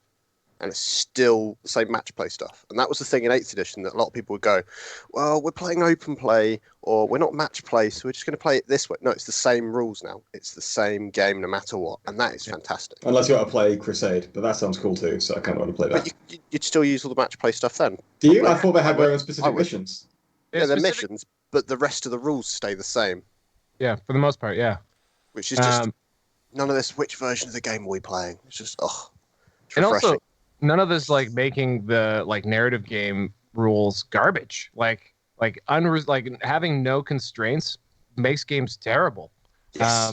Because unless you actually are in a group that like sits down and has like, makes the rules. You have a well-defined safety rule, a safety word, be it bananas or whatever. Yeah. Always bananas. Always bananas. Unless you're, involving bananas. But there's, I think there's that wonderful core foundation. And then, by the way, what I was saying about the missions, all of my opinion about the missions comes from Goonhammer at this point. And Pete was saying this also on the adjacent show, Tune In Tuesdays, 12 BST. It is just that they're not quite fully baked. And I think if they were the competitive mission set, there might be problems with them. And that's why I'm excited for that GT pack, because I'm going to bet that those are the fully baked. Hey, playtesters who also happen to be the organizers of every major tournament on the planet, can you please have a look at these? And they get tweaked and set up properly. I think that's maybe what happened with that. Can we talk about the Silent King, please? Well, because I haven't seen it yet. It's in the Honest Wargamer Patreon group. Sure. On what platform? on Facebook. Okay, give me a minute to get it up so I can get it up as an image. So the other thing we haven't quite touched on as well is the scenario packs. Oh, sorry, chat. Carry on. No, just a quick. Is there a Warhammer TV reveal today, or is this a community thing? Warhammer TV, right? It's TV, I thought. Because I don't see Warhammer TV even being live right now. It's right live in 15 minutes. 15 minutes. Oh, jeez. We're early. Yeah, I showed up 2 hours early. Yeah. Well, we start the show at 12. I don't know if you know this, but I've been doing it for 109 fucking days. Yeah. To be fair, it's also not like 5 o'clock for you. Yeah. Other way around. It's in the It's 8:30 a.m. for me right now. Okay, so East Coast. Let me just find this picture before we. Val, can you tell me more about the tournament pack? A GT. We don't know pack much thing. about it. We just know that they're releasing it, and I suspect that they're going to be more tuned. It's basically the chapter approved pack, which is where they release their like highest technology missions is always in chapter approved, and now that's been turned into something called like the Grand Tournament something. I don't know. It's on the 9th edition release Warhammer community article. And there's also a companion book, which is just points. Like, it's literally awesome. And then, hopefully, please, Lard. Please, Lard. That John, if you can find that image, can you send it me? You carry on, Val. Sorry. No, just please release the app. Please release the app. I will give you $50. I'll give you $50 for an app. No problem. I don't want to give you $50 for a printed document with the points changes in it. I don't want to do it, guys. I'll give you. Just give me the app, please. I also, as much as I love that I know the rules now, we can play the game. We can play the game now that we've got the rules right and understand the key elements and the missions, and I think that's excellent. We also know there's day one FAQ. We know there's sweeping changes to some of the army setups. There's going to have to. And there's going to be some significant points changes. So, like, I kind of like that we're in this proto. Okay, thank you. We're in this proto version of the game, if that makes sense. That it's like, okay, now I understand where it's all at. I know I've got the kitchen. Just give me the ingredients now, so I can make my pies. And always do pies. I'm just trying to still find this image. Has anyone sent it me? It's in your WhatsApp, Messenger. We've all sent it to you. We've sent it to you on lots of different platforms. Are you checking any of them? Well, no, because it's okay.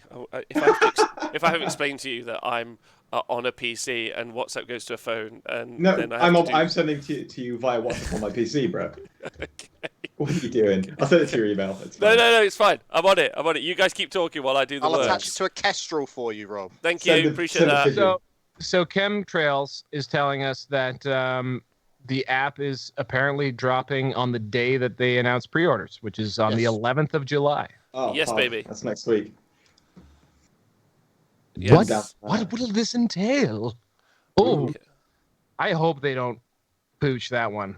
But the oversight on that one is someone I trust implicitly. So hopefully it's good. So we were talking earlier about gambling, right? Wow. What is the betting that the app is going to crash day one?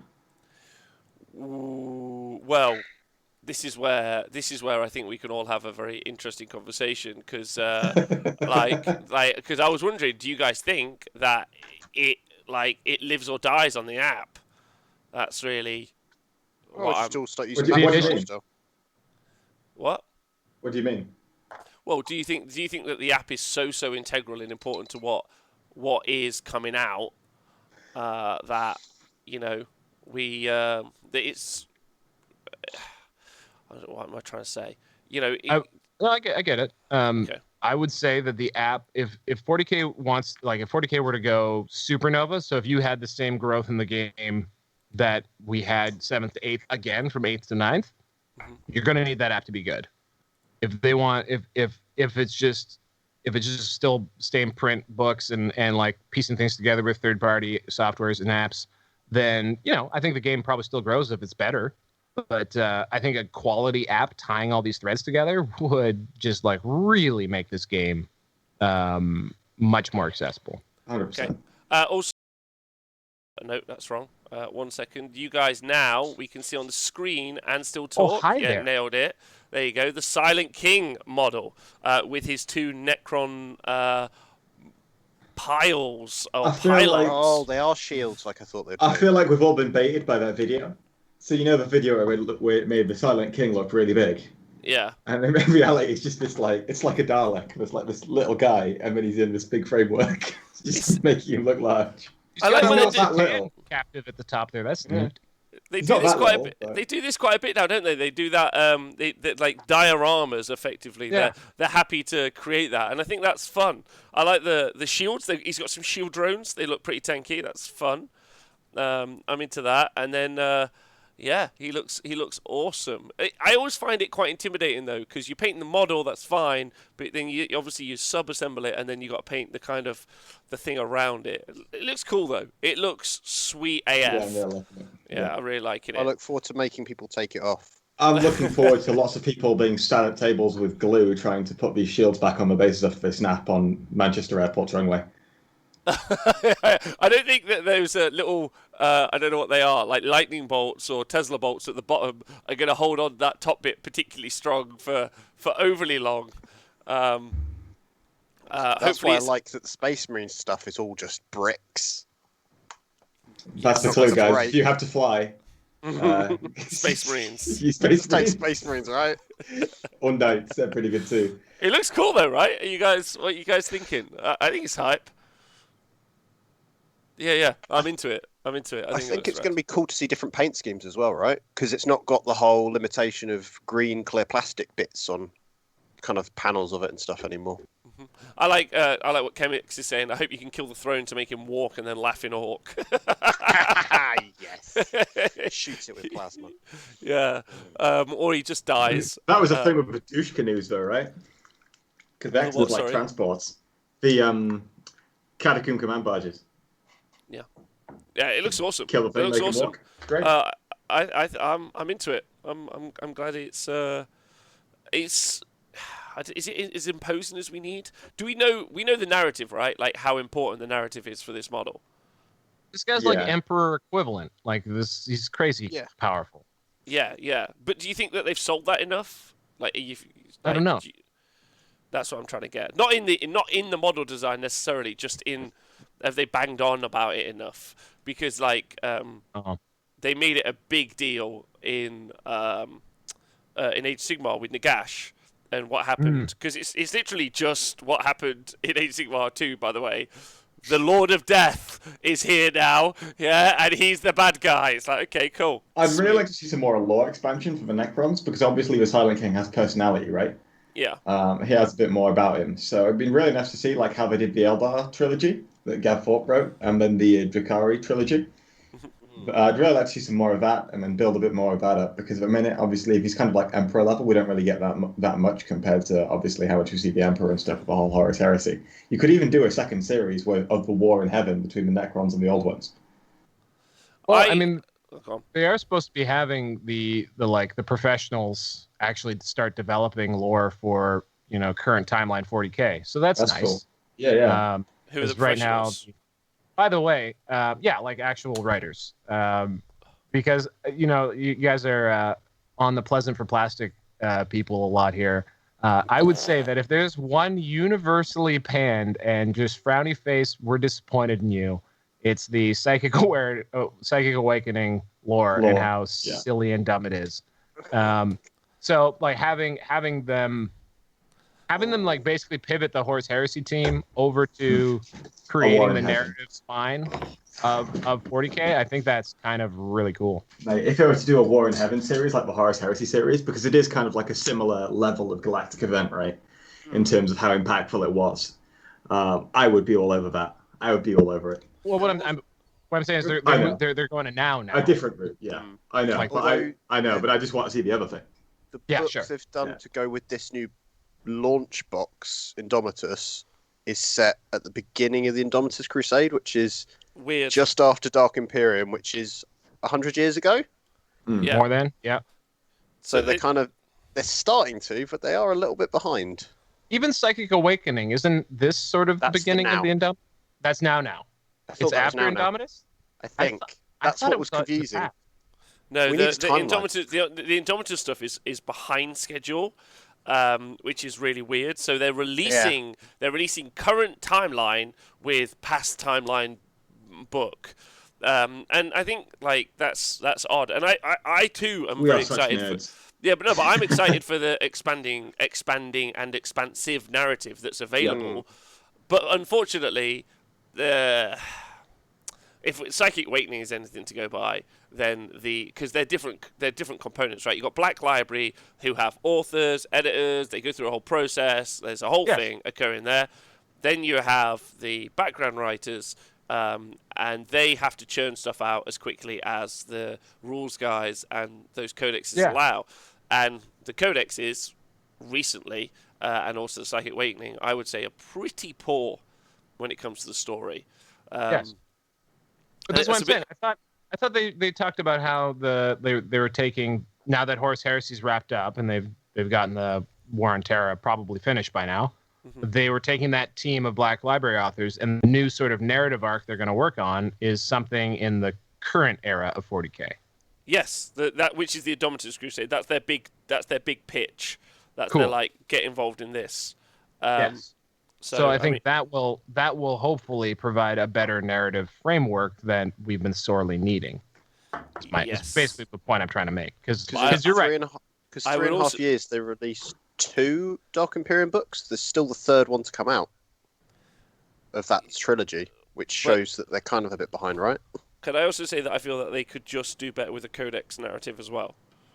Like, is that fine to say? I remember the old school like 4th edition books where it'd just be like deep lore and I'm like all over it. Why can't they just cross over more? Because they are essentially one company. Why can't they just work together better?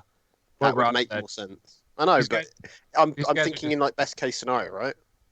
Yeah, sure. Best case scenario, you hire more people and more external. Are they making any money? Because that would be a problem if they weren't. If they they're making loads of money. Would that help? If they could use some of that money they were making to hire more people to make better products, so they could make more money, that would be really good.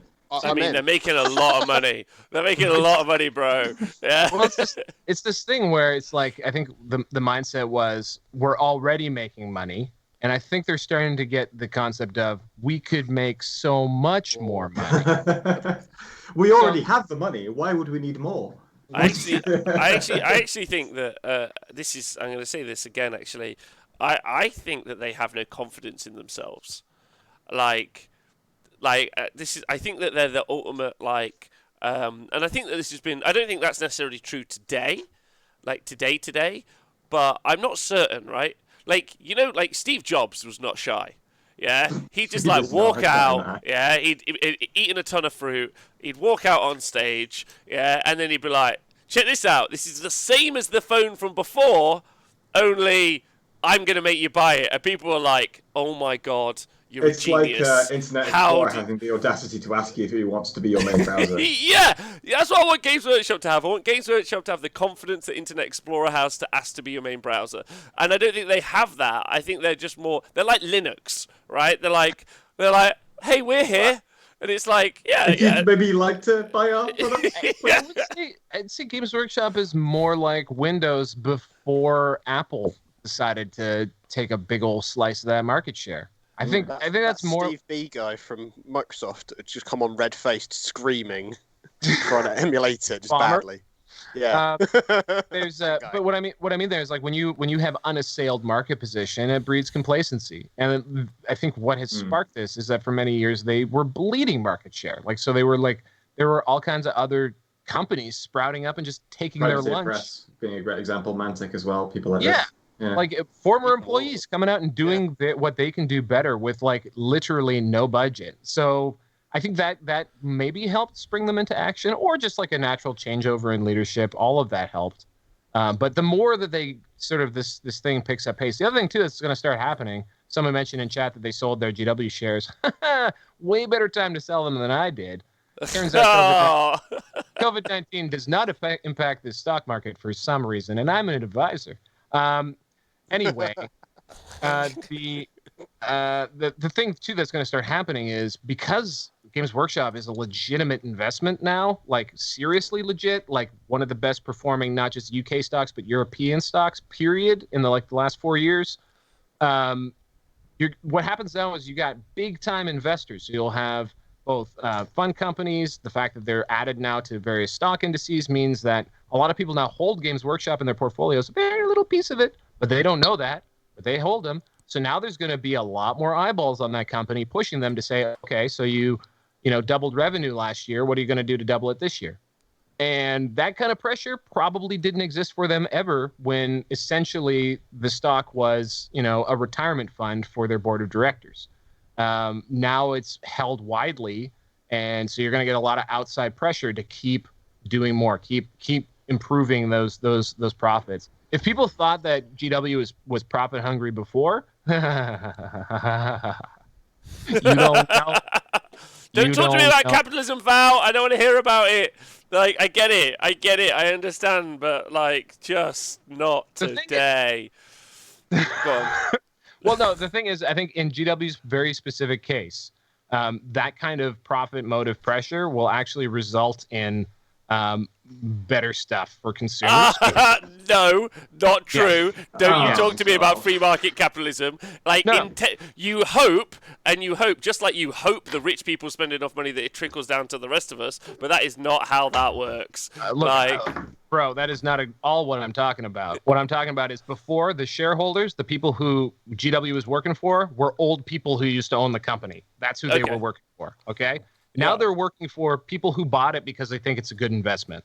Okay, that is two very different groups of people. The people who just owned a lot of shares in the company and were the original, owners and shareholders of Games Workshop, all they care about is that their envelope isn't lighter than it was last month. That's true. So they're never going to let you take $1 out of that envelope and invest it back in the business. Okay? Now that we have shareholders so now that you have a broader base of shareholders who have a lot of power over the company and will hold them to account, then they're going to say, well, why are you paying such a fat dividend when you could be out there buying up all the other games companies, et cetera, et cetera, et cetera. There's going to be pressure for Games Workshop to do more because of the power of their stock. That is all I'm saying. Rah. Yes.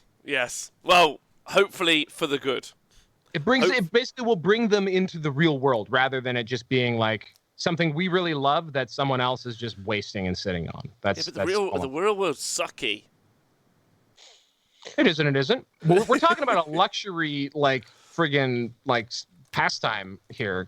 That's true. This is as literally white privilege as you get. This is tabletop wargaming, guys. So let's check our perspective on this one. It's not bread and water. Back on that subject, the chat is currently in sub-only mode, which I think is a wise choice. Okay. So, let's.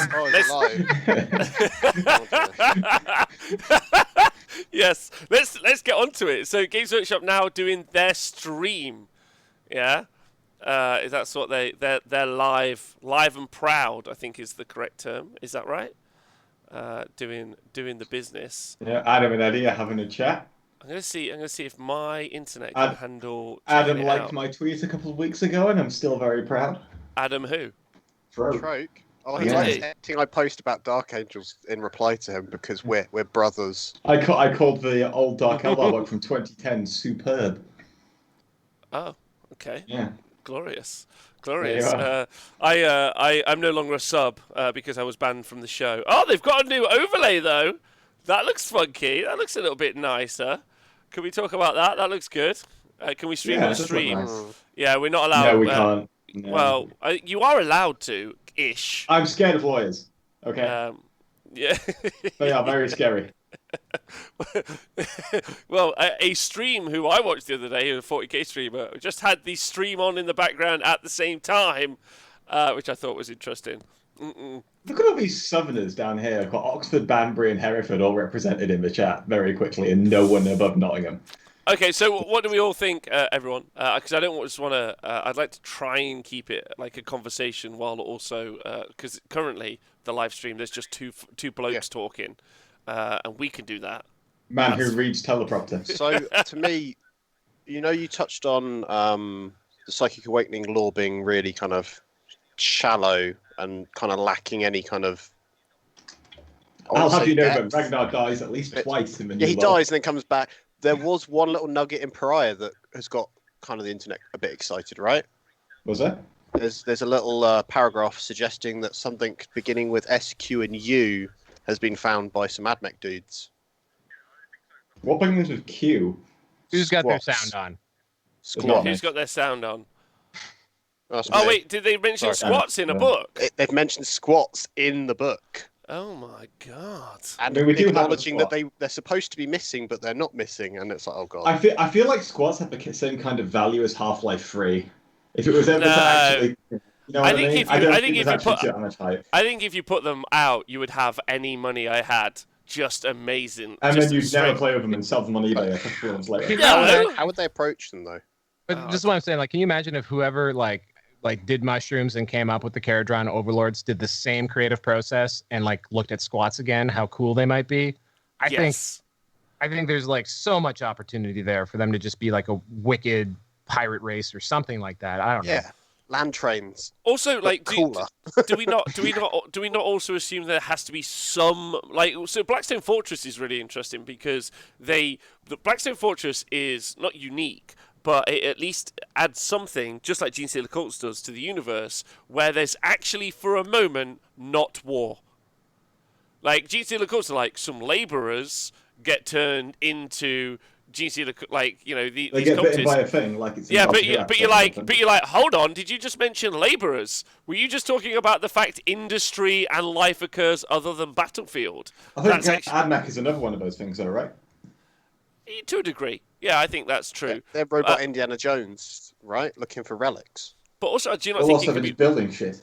Yeah, that's true. But I think you could expand out beyond that. Blackstone Fortress was that other version where they're like there are adventurers, traders. There are people out there. Cause Rogue like, traders. if I'm out there stealing a thing to sell, there's a marketplace, and a marketplace is There's free market economy. Well, in Necromunda, there's 2 squat figures already. There's a gun, a bounty hunter, and an ammo runner. So yeah. they're, funnily enough, one of them is a trader. Yeah, Selling you so ammo. I'm hyped for that personally. I don't know about you guys, but I'm excited. So Yeah. I like the idea of seeing the pivot on how they do them. So, like, the comparison of, like, original Gene Stealer Cults was very different to what we got released a few years back. yeah, the reimagine a bit like Necrons. I mean, Necrons are like changing up massively, right? Like there now Each is time like they've had massive changes. yeah. I think because I think it's brave of them, and I will compliment them there to understand that they can make better versions of, like they can expand out and make better versions. I'm very excited to see if they do it with orcs at some point, lads. Oh yeah, mate. I'm still Yeah. liking all those vehicles though. What all the trucks? Buggies, yeah. Yeah, me too. Me too. I mean, we literally put them on stream because they were cool, didn't we? At Yeah. Echoes of War 4. With Oh the my Bale God. Renegades lads. Yeah, but they were so good, weren't they? They were so Yeah, good. yeah, it was like, great. Not actually good in the game, but Gazgul, man. Again, can I talk about how amazing? Like, I was looking at him last night when I built him, and I was like, "This is what I want. I just want some hench, fucking beefy, fully built So, up orcs." I just want to clarify what your armies have been in 8th edition, Rob. Bulgrins, big beefy men. Okay. Orcs. Yeah, he's got a type. Okay. All right. What about my dragoons? How dare you? What about what, sorry? My dragoons. Oh, they're big beefy chickens. Yeah, I guess. And don't forget the Plague Marines, also big beefy dudes. Big beefy dudes. beefy Big dudes. beefy snotty dudes. Yeah, this is why he knows what Ram Ranch is. I'd never heard of that before. I'd actually never heard of that until this week. I'd never heard of Ram the only one who Ranch. heard of it before it was me. Yeah, I was like, what the hell? So I can put the clean version out if you want. So on the live stream, you got Adam and Eddie, who will be chinwagging away about whatever they're chinwagging away about. They look great. But they don't have a lot of viewers, not as many as they once had. I feel like they're not doing a release today, though. They haven't put that in the title. That's true. Also, you do have to feel sorry for them because they planned to do something this week and then everything got leaked online, and that's rough. And for the employees that were having to work, they've had to scramble and do some other stuff. The corporation I don't care about, but the employees as themselves as human beings, so that's a little bit unfortunate, especially in this role as well. Like presentation, you plan to do a thing, you plan to you at least get yourself in the mental headspace to do a thing, and now you've got to maybe scramble because you've made a commitment to say you're going to do a thing. Val, if you're talking, by the way, there's no mic sound coming from No, you. I've just been nodding and reading other things for a moment. I realized I was talking probably uninterrupted for 2 hours, so I thought, maybe let Scrivo say something. But Soldier Boy did a stream the other day, and he spent half an hour streaming without realizing his mic was muted. Oh, really? Soldier Boy can Just still watched. So just in some quick Age of Sigmar news, yes, I did hear about the DPR change in Age of Sigmar, and I actually think it's a positive, personally. What's the DPR change in HOS, by the way? Yeah, let's hear that. I bought a Stonehorn this week, Rob. Oh, fuck yeah! You should 100%. That's such an easy plug and play army. Just turn I got up. some recommendations. Yeah. Yeah. That's a good shout. The DPR change is that previously you could have multiple DPRs in Age of Sigmar, but now, unlike 40k where you do armor save or invuln save and then have your feel no pain, disgusting resilience, or as we call it DPR. So you choose between in Age of Sigmar you would have your armor save and then you could have multiple DPRs, and now that's gone away. So it's just a singular DPR. Yeah. I mean, there were some overlapping rules that came out recently, which is where the exploit was. So actually, that's a positive change, truthfully. The thing that I am most interested about doing, actually, when it comes to 40k and Age of Sigmar, is playing with those infantry blocks, with the 2-hinge coherency, because I almost guarantee we're going to see that in Age of Sigmar. So I actually had a point about this because I saw Auspex Tactics did a video on this, and he was talking about how it was always a disadvantage that you have this coherency, but I think there's quite a bit of nuance to it. For example, if I'm screening out with 10 guardsmen, one of the things you're often worried about, and there's a specific example when I played Nick at LGT, where I did refuse to screen with the traditional screening units, because if I screen them out, that's just something you can lock onto, right? So when you're pushing those things out, you're generally thinking, I am handshaking, I'm going to lose this unit. Whereas before, your opponent could abuse that, not kill the unit, and would just lock on and get a better benefit out of it than just killing the unit. Whereas now with the coherency rules, I think there are ways whereby you can force your own unit to implode, so there's no way for someone to wrap on it. So often there are benefits to this coherency rule as well for the player losing the models. I actually think it's going to be That's a really good point. I think it's going to be one of the most interesting and nuanced parts of the game, which is why, when I first start out, I'll be intentionally taking infantry blocks that I need to learn. I'm going to stimmy myself in the list, just so I'm just going to be okay, I've got 20 dudes here, 30 dudes there, whatever it might be. I'm going to put them down, so I have to learn how to play with them and integrate and play, because I actually think that there's a skill set there that you can learn, and whether or not you end up always taking them in your army, knowing that early is better than taking a very elite force, let's say Custodes, early, and then getting to the game later on, let's say 6 months a year down the line, and having not learnt a part of it. So I think that there's something to be said there, personally. We could also get some love for Auspex Tactics as well. I think Auspex Tactics is doing a fantastic job of what he's doing. We've been talking about production values and multi-cameras, etc. He's just PowerPoint. He does just PowerPoint it with an image. But I do think that they are great and fairly open-ended, as well. Yeah. He just delivers a lot of information. But I mean, yeah, if nothing else, it gets you thinking, right? Even if you disagree with a point, you're still thinking about that point, and therefore you're still learning. yeah, absolutely. A big fan. I too am a big fan Sub. of what's happened. Well, I subscribed to Auspex Tactics. I'm learning Have you about watched- all these cool new 30. Look at that, 37,000 subs. Never heard of them in my life. Well, so Allspecs is very much does like a more condensed version of like what our rundowns are, right? So like we do a rundown on like say Gazgul instead of like us yammering away for 45 minutes. He just kind of bangs it out in like 10 minutes. It's a bit more dry, white toast, sort of like, you know, here's the information with some. It doesn't quite have as much pizzazz, but like if you're just you want some information-rich stuff, It's bite-sized, like, right? yeah, I don't think bite size. It's small, definitely, but apparently like 10, 15-minute videos. That's how you get them clicks, bruh. Yeah, it's got to be over 10, so you get that extra, you know. But yeah, You don't want it too long. yeah, exactly. It's a fine line. Yeah. But yeah, he does. He does do a lot of number crunching, and it is easy to absorb. Oh, we got a video coming, gentlemen. The face-off. Are we going to see a new style of battle report? That's the real question. Here's a video. There we go. Oh, Bugman, thanks for subscribing. First time. Oh, First time witnessing listener. a return. Oh my God. Yeah, Bez the Silent King. Oh, who's that little fella? I've got to go look at my screen now. Oh. That face Catan. is He's got. scripted Has so he got? well on the Has top he got? right. Has he got a Satan shard like built into his throne? Yeah, I called that out. the battery. He's right above Yeah, him. Val's rolled it, yeah. That's pretty I awesome. think the face on the Catan that's strapped in there is sculpted so well, though. You can really get the personality out of it.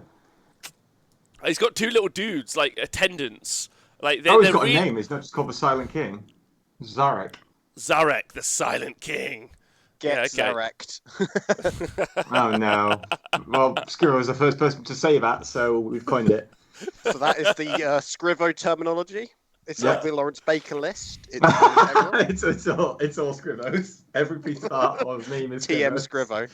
Scrivo. TM Scrivo. Oh dear. Fair enough. That does look like a cool model, though. And also that video was nice. I look forward to not painting it. I'm going to paint it, bro. I'm going to get myself an Indomitus box set just so I can get the rule book, and then I can paint all the models. I'm not going to split it. I'm just going to put it on one of my shelves.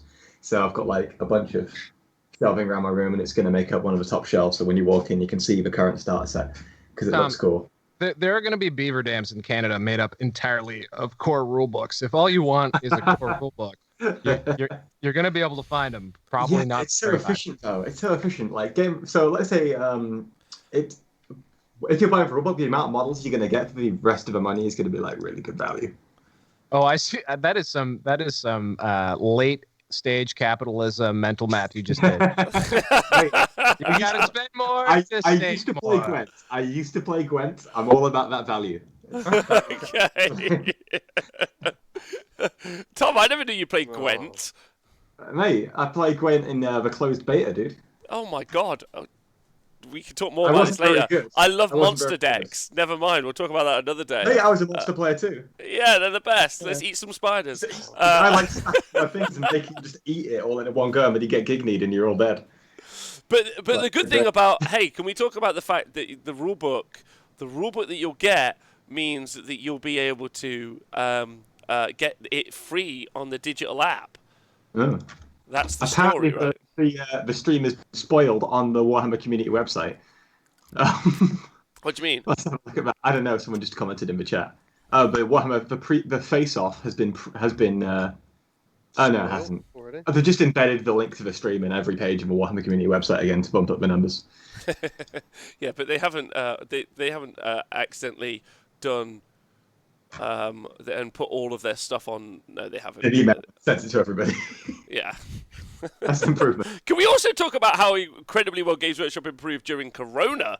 You know, initially they were like, we're going to do a live stream tomorrow. Here's an email with all the information ahead of time. You know, they've gone from there to pretty slick presentation skills over the course of like 3 to 4 months. That's some prodigious learning. I'm proud of them. Learning. They're adapting. They're getting It's evolving. stronger. Yeah. I think no. I don't know. Corona, for as horrifying and awful as it's been, has forced a lot of people to adapt in, I think, a lot of positive ways. I think there's a lot of, hopefully, if we can get out of this without world collapse, I think there's going to be a lot of good things that happen because of it. So yeah, including with Games Workshop. I think the most important bit for me is that everyone at home has been forced to buy a semi-decent microphone to communicate with people. Like, so important. Logitech are rolling in bank, by the way. Yeah, Logitech. Totally I can't imagine their stock. It must be like through the fucking roof. Hey, Yeah, when, like when the prices normalize, I'm going to get webcam. I'm going to get, like, those lights that you can get behind your computer that make it look good. I'm going to get all the stuff. My webcam is a Chinese knockoff. Well, actually, I should say probably just an unbranded version of the Logitech one you recommended to me, Rob, because it was sold out. So I bought one. And it works great. All right, perfect. Yeah. Real basic. Yeah. Does everything you need. I mean, especially for these sorts of calls, like we're in a pretty condensed screen format. Like, it doesn't have to be flawless. But I think I'm proud of us. We currently Twitch chat. Also, thanks everyone for being here, by the way. Twitch chat, just get some love to look at this. 3 gorgeous men and I'm here. Is what's going on. Yeah. I've been working out, mate. I know. Yeah. I shaved my head this morning just so I could look a little bit more thuggish. I refuse to shave my head because it's what the chat wants. Well, as skinheads are very zeitgeisty right now, Scrivo. Very good. Yeah. I'm trying to take it back from all those nasty people. I want to be the soft-edged skinhead. That's why those are ironically enough called straight edges. But this is also crosses on my hands. This is also taken back a alt-right meme. Oh no! Someone pressed a Pepe. No, from what I understand, a lot of dickheads at protests have been wearing Hawaiian shirts to mark themselves as dickheads. Oh, mate. Just give me a second, guys. 1 minute. I just need to... Oh, no, he started. Wait, is Tommy, you're going to research a ranch full of dudes? Because... See, whenever you say Dude Ranch, all I think of is Blink-182, because that's how my brain's wired, apparently. Great song also. Is this, by the way, is their stream paused? Because we're just looking at this miniature for a while, I guess. I mean, to be fair, one of my very favourite things ever that I ever did when I worked for Games Workshop was talk to the miniatures designers. And I would love, they could put every miniature out and just film the guy who designed it for an hour, just with audio, and I would listen to that. I would have that as a playlist. And if you like, as he talked, you focused on parts of the model, I would watch that continuously. They have done that, actually. So with the new AdMech range update, they had Darren Latham and Jess Goodwin on the Voxcast, is it called? Where they do the video chat thing, and they sit there talking about the kind of the approach they took to it. And it was different to like when you had like just talking about one model specifically, but it still went into kind of the theory about what they were trying to achieve with it, which was quite interesting. Like filling the actual roles, which was something they hadn't normally done as a kind of a range overview. Yes, yeah, but I don't think it was I watched some of that, actually, and I didn't think it was quite in so much No, detail. it wasn't in depth. Oh, okay, gents. We've got all of the facts. We've got all the information here now because they have actually put the article out ahead of time. So we know what happens. Yeah. By the way, guys, can I just double check? You guys can't hear the wind, right? No. So the first round, they are playing Assault Intercessors versus Necron Warriors. Assault Intercessors win. It doesn't. We're not going to find out who wins. Round 2 is going to be Outriders versus Necron Scarabs. Round 3, Blade Guard Veterans versus a Blade Guard Ancient. Ooh. Blade Guard Veterans. Outriders versus Scarabs. I'm oddly curious. I feel like all these are going to be wins for Marines at this point. Do you think so? I'm really interested. Go on. Go ahead. No, it's you. Oh no, I was just gonna say I think it would be hilarious if like the beautiful new Marine bikes just like trip over Scarab Swarms. Just immediate. Yeah, as they just drive over them. I'm actually. I'm just scrolling down to round 5. Judicar versus the Scorpec Lord. I'm actually really interested in just what his weapon is because it's quite a cool relic blade. Strength +3, so he's strength 7. -3, 2 damage. Each unmodified wound roll of a 6 inflicts a mortal wound on the target. In addition, so I was wondering if we were going to see more rules randomly put into data sheets previously than we've seen before. And I'm looking at some of these data sheets to see if it's the case. And maybe. I would like to see more abilities locked into data sheets than I would like to see them randomly knocking around, right? That's a me thing, not necessarily an everything thing. Then the Scorpec Lord, toughness 6, 6 wounds with a 3-up save. He has got a 4-up invo save. Reroll hit rolls of 1 for attacks made by this model. He hits on 2s, and his Hyperphase Harvester makes him strength 8. Strength 8, -4, doing 3 damage each, but he's -1 to hit on that because it's a big old attack. Reroll wound rolls of 1s for attack by this guy. So this guy's strength 8 with 4 attacks, doing 3 damage each. The Scorpec Lord. It's pretty cool. He's pretty fun. I quite like that. He's got that reroll 1. Very efficient. Hey, reroll wounds and hits. So he's a chapter master. So he's Gulliman. Yeah, one of them's an aura, the other one on the hit rolls is not. Interesting. Yeah, reroll wound rolls of 1 for attacks made by friendly dynasty. Destroy a corpse once within 6 inches of this model. Yeah, baby. Yeah, reroll hit rolls of 1 for this model specifically. So if you hit him with I just want Nikos to be happy again. Yeah, me too. Me too. I want Nikos to have like an actual army that it can do some things with, which would be sweet. If he doesn't, we'll just have to play Space Wolves versus Necrons at some point. It'll be fun. I'm glad that you brought up Nikos because I wanted to talk some trash about him, and I'm going to relate this to Necrons, which is namely, when I look at the Necron range, and believe me, guys, if you like Necrons, go for it, go all in. But I don't understand why you would like Necrons. They just anyone with me on this? Like the Robot Tomb Kings thing? No, I'm with you. I'm with you. Like same.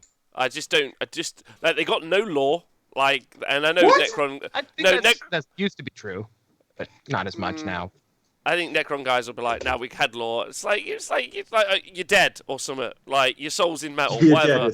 You suck." Tricked. Yeah, it's actually not looking out the lore. I mean, say you've got no lore, lol. The lore doesn't exist. My I problem can't with see them it. is they've changed the law about 3 times now, haven't they? Yeah. The new models look way cooler. They got far more feeling to them. Yeah, no doubt. I mean, it was a super old range. I don't know. It's one of like almost like there isn't another army in 40K that I would look at and be like I could never own that army or like I wouldn't want it. Like they just don't do it for me. I don't know why. Nothing against it. There's nothing wrong with that, to be fair. Do you think I like every army. I'm just not used to not having a positive comment to say about it, and I just wanted to let you guys know. First time, we got our feeling in your breast. Oh, here we go. Oh, the chat's voting. Some idiots are voting Necron Warriors. Oh wow, they got I a guess live it depends poll. upon the context of how far away they are. If they start 24 inches away and the Necrons go first, well, unlucky. But I don't know. I haven't really been paying attention, so I don't really know. Yeah, no, Val, I'm with you. Honestly, I'm with you. I think that they. Whereas Gene Stealer Court models, delicious. They they just make you feel the world's alive. Admech, same. Not the big stupid robots, obviously, and not the transports ever. But not one. Even time. those, I'm an apologist for. I mean, what if people? Sorry, Val. No. It's like I understand that the new AdMech transports are dumb. I get it, but I will apologize for them. I think they're kind of cool. I just don't have. I feel like they fit into the entire 40K lore as dumb motif. What? Yeah, for what? Exactly. Ultimately, it's just funky and goofy, right? Yeah. Ultimately, how dare you? How dare both of you? No way. Like, no, they got some great lore, like motive, like See, maybe it's my European heritage, so I'm really into that ecclesiastical kind of like, like monastic vibe of 40K. And then Necrons turn up and they're like, yeah, it's a vibe, not the lore. We're here. Some of the lore is dumb. The vibe is nice, though. Yeah. Dude, come on. I mean, I'm also very self-conscious about being a full-grown man who really, really spends every moment he possibly can on a toy game. So it's okay. It's all right. It's okay, Val. We just pretend we enjoy it ironically, okay? I can't you're using Val is actually my name, but nonetheless, yeah, I mean, I just have to get over the fact that I love this so passionately. It's strange. Dude, I sell it to grown men, and then they have to lie to their wives that they've bought anything. It's a great thing to be involved with. Yeah, I'm not sure that's okay. It's just fun to watch. Like, what did you buy? Oh, we bought something for the kids. Absolutely for myself. This is for the kids, the boring stuff, and this is for me, the toys. The Battle Barbies. Battle Barbies. I call terrain murder doll houses. I call them murder dolls. So yeah, I think that's one of my favorite bands from the early 2000s. I also go on after you. Oh, I was going to use this. I thought I would share an actual opinion and then run away from it because I unfortunately need to sign off here, guys. Okay. Is that all right? Well, no, I think actually based on I think based on the fact that they're going to be doing some rolling off or something, I also can't be like if there's going to be no reveals, then I think we could all sign off for the day and just say we've had a great talk and it's been wonderful. Well, I didn't mean to kill the vibe there. And not. You did. Our viewers it's okay. Rob did it, Val. It's fine. Yeah, I've got to do that. I've got to do a WTC partnership document. Yeah, I've got all sorts of things. But what's your opinion? What's the thing you want to? What have you painted, John? I've painted a dreadnought. Oh, well done. Is that a Forge World? It is. It's going to be really good in 9th edition, right? Well, actually, so Tom, we talked about those secondaries the other day. And the fact that you could just have some characters that are below the wound threshold and hide behind. I saw someone running in one of the bat reps a 3 Chaplain Dread list, and he was just like, lol, can't target me, 15 points right here, let's go secondaries. Yeah, and I was just like, that's the thing. Yeah, but Rob, that's Forge World, so I don't care about it. Is that a prince? It might be Legends soon. Lol. All right. Okay, Val, what was the point you wanted to make? Oh, just that that there's no stirring in my hedgerow when I look at Necrons. Bustle in my hedgerow? If there's a bustle in your hedgerow, don't be alarmed now. Is that it's just anything? Nobody? Is that from? Nobody with me? No, okay. Sorry. By the way, this coffee's been empty for like 45 minutes. All right. Well, yes, everyone is. There is something I would like to shout out because we have referenced COVID-19. I posted about this on my personal Facebook or my fake Facebook or whatever it is now to me, which is it has to do with tabletop tactic, guys.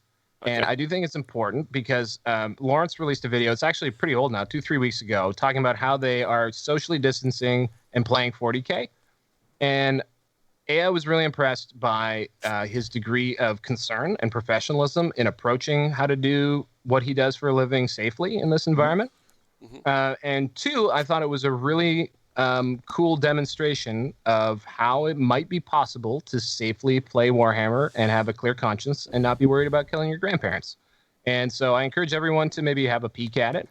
I don't know if it would work, if it could scale to a tournament, but I think it would definitely be a really good way to approach if stores are opening up again, or if you're able to have a friend over or whatever. I think it might be a really good way to approach playing a game of 40K in a nice COVID-friendly way. Yeah, good call. I'll see if I can find that link and put it. I watched it. It's great. Lawrence is a lovely man. Oh, he's really nice. He's really, really nice. The whole Tabletop Tactics crew are just wonderful people. If you've ever had the opportunity to talk to them, I got to talk to them several times, and they've been lovely, and switched on as well. Switched on. Yeah. Definitely love what they're doing. And they're their own silo, and they have their own meta and world all about them, but they are genuinely good folks. And, one thing that I've really felt strongly and disappointed in is that there hasn't been a ton of leadership out there, like from the people we actually put in places to lead us. And so I thought it was cool that someone was actually demonstrating leadership. He references all the articles he draws his best practices from. There's someone showing a way, and I thought that was cool. Who isn't leading the way, Val? Tell us who's letting you down. I'm into your head. Tell me. Who? elected officials across the Western Democracy. Okay. Okay. I thought within our bubble. I thought within our sphere. No. Okay. But no one's really talked about. Like, literally, I have yet to see anyone even talk about, like, how do we play this game? Like it's literally impossible to play 40K if you're socially distancing, in my head. And it kind of opened my eyes to, like, actually, I could probably play a pretty safe game of 40K. Especially with the shorter boards, mate. The shorter boards are making it harder.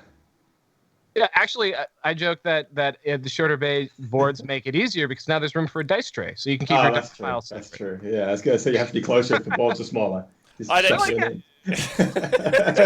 like during movement phase, you move away from the table. Yep. You keep your dice trays separate, and you try and keep 6 feet away. Which, if you think about it, on a standard table, 4 feet, you're standing a foot away from the table. Just play hammer and anvil. It's fine. Friends at the table. I don't know. It's doable. Yeah. I would probably add masks if I was in a closed room, but I understand why they may not want to do that. But anyway, that was my plug. Also, tune in live Tuesdays, 12 BST for the 40K Jason show right here on the Honest Wargamer. Well, I don't know about you guys, but obviously, being in England, I'm about to go to the pub. Shout to everybody in it. I'm actually not. As I walk towards my home, I'm just going to be like, "You suck." Well, we can't go to a local War Games club, Rob, but we can go to a Weatherspoons and sit in there and play Warhammer. Yeah, just do your club in the pub. Doesn't feel any safer to me. I'm just going to put it out there. Yeah, it is an odd one, definitely. Especially as we've seen some places. Oh, it doesn't matter. We can talk about that all day. That isn't helpful. Val, you've got to go. So much and then I respect. extended the show by 15 minutes, but yes. Oh not now. Wait, what did you say? Sorry. I said I had to go and then extended the show by 15 minutes. It's what I do. It's all good. Apparently, so they appear to be talking through the fights anyway, and not actually showing the fights in a face-off. Wow. So brilliant! They do have a cool. They have a cool like voting as it goes thing. Yeah, that's pretty easy to set up. Yeah, it's advanced fun. level stuff. It is Ben who's currently on the stream is the guy pushing that, and he's doing really well. Like he has taken that lead over the past few months, and they should pay him a ton more money. So because he's really stepped it up for them, I think, 'cause he's been doing most of their hosting from home. I imagine they paid him no more cash, but they should do anyway. Right, okay. It's been a pleasure, everyone. Yeah. Thanks, guys. That was good fun. I enjoyed that. Podcast listeners, everyone, you guys have been great. Patreons, people live, thanks very much. I'm just going to end the podcast here, so stay hydrated, stay safe, stay well.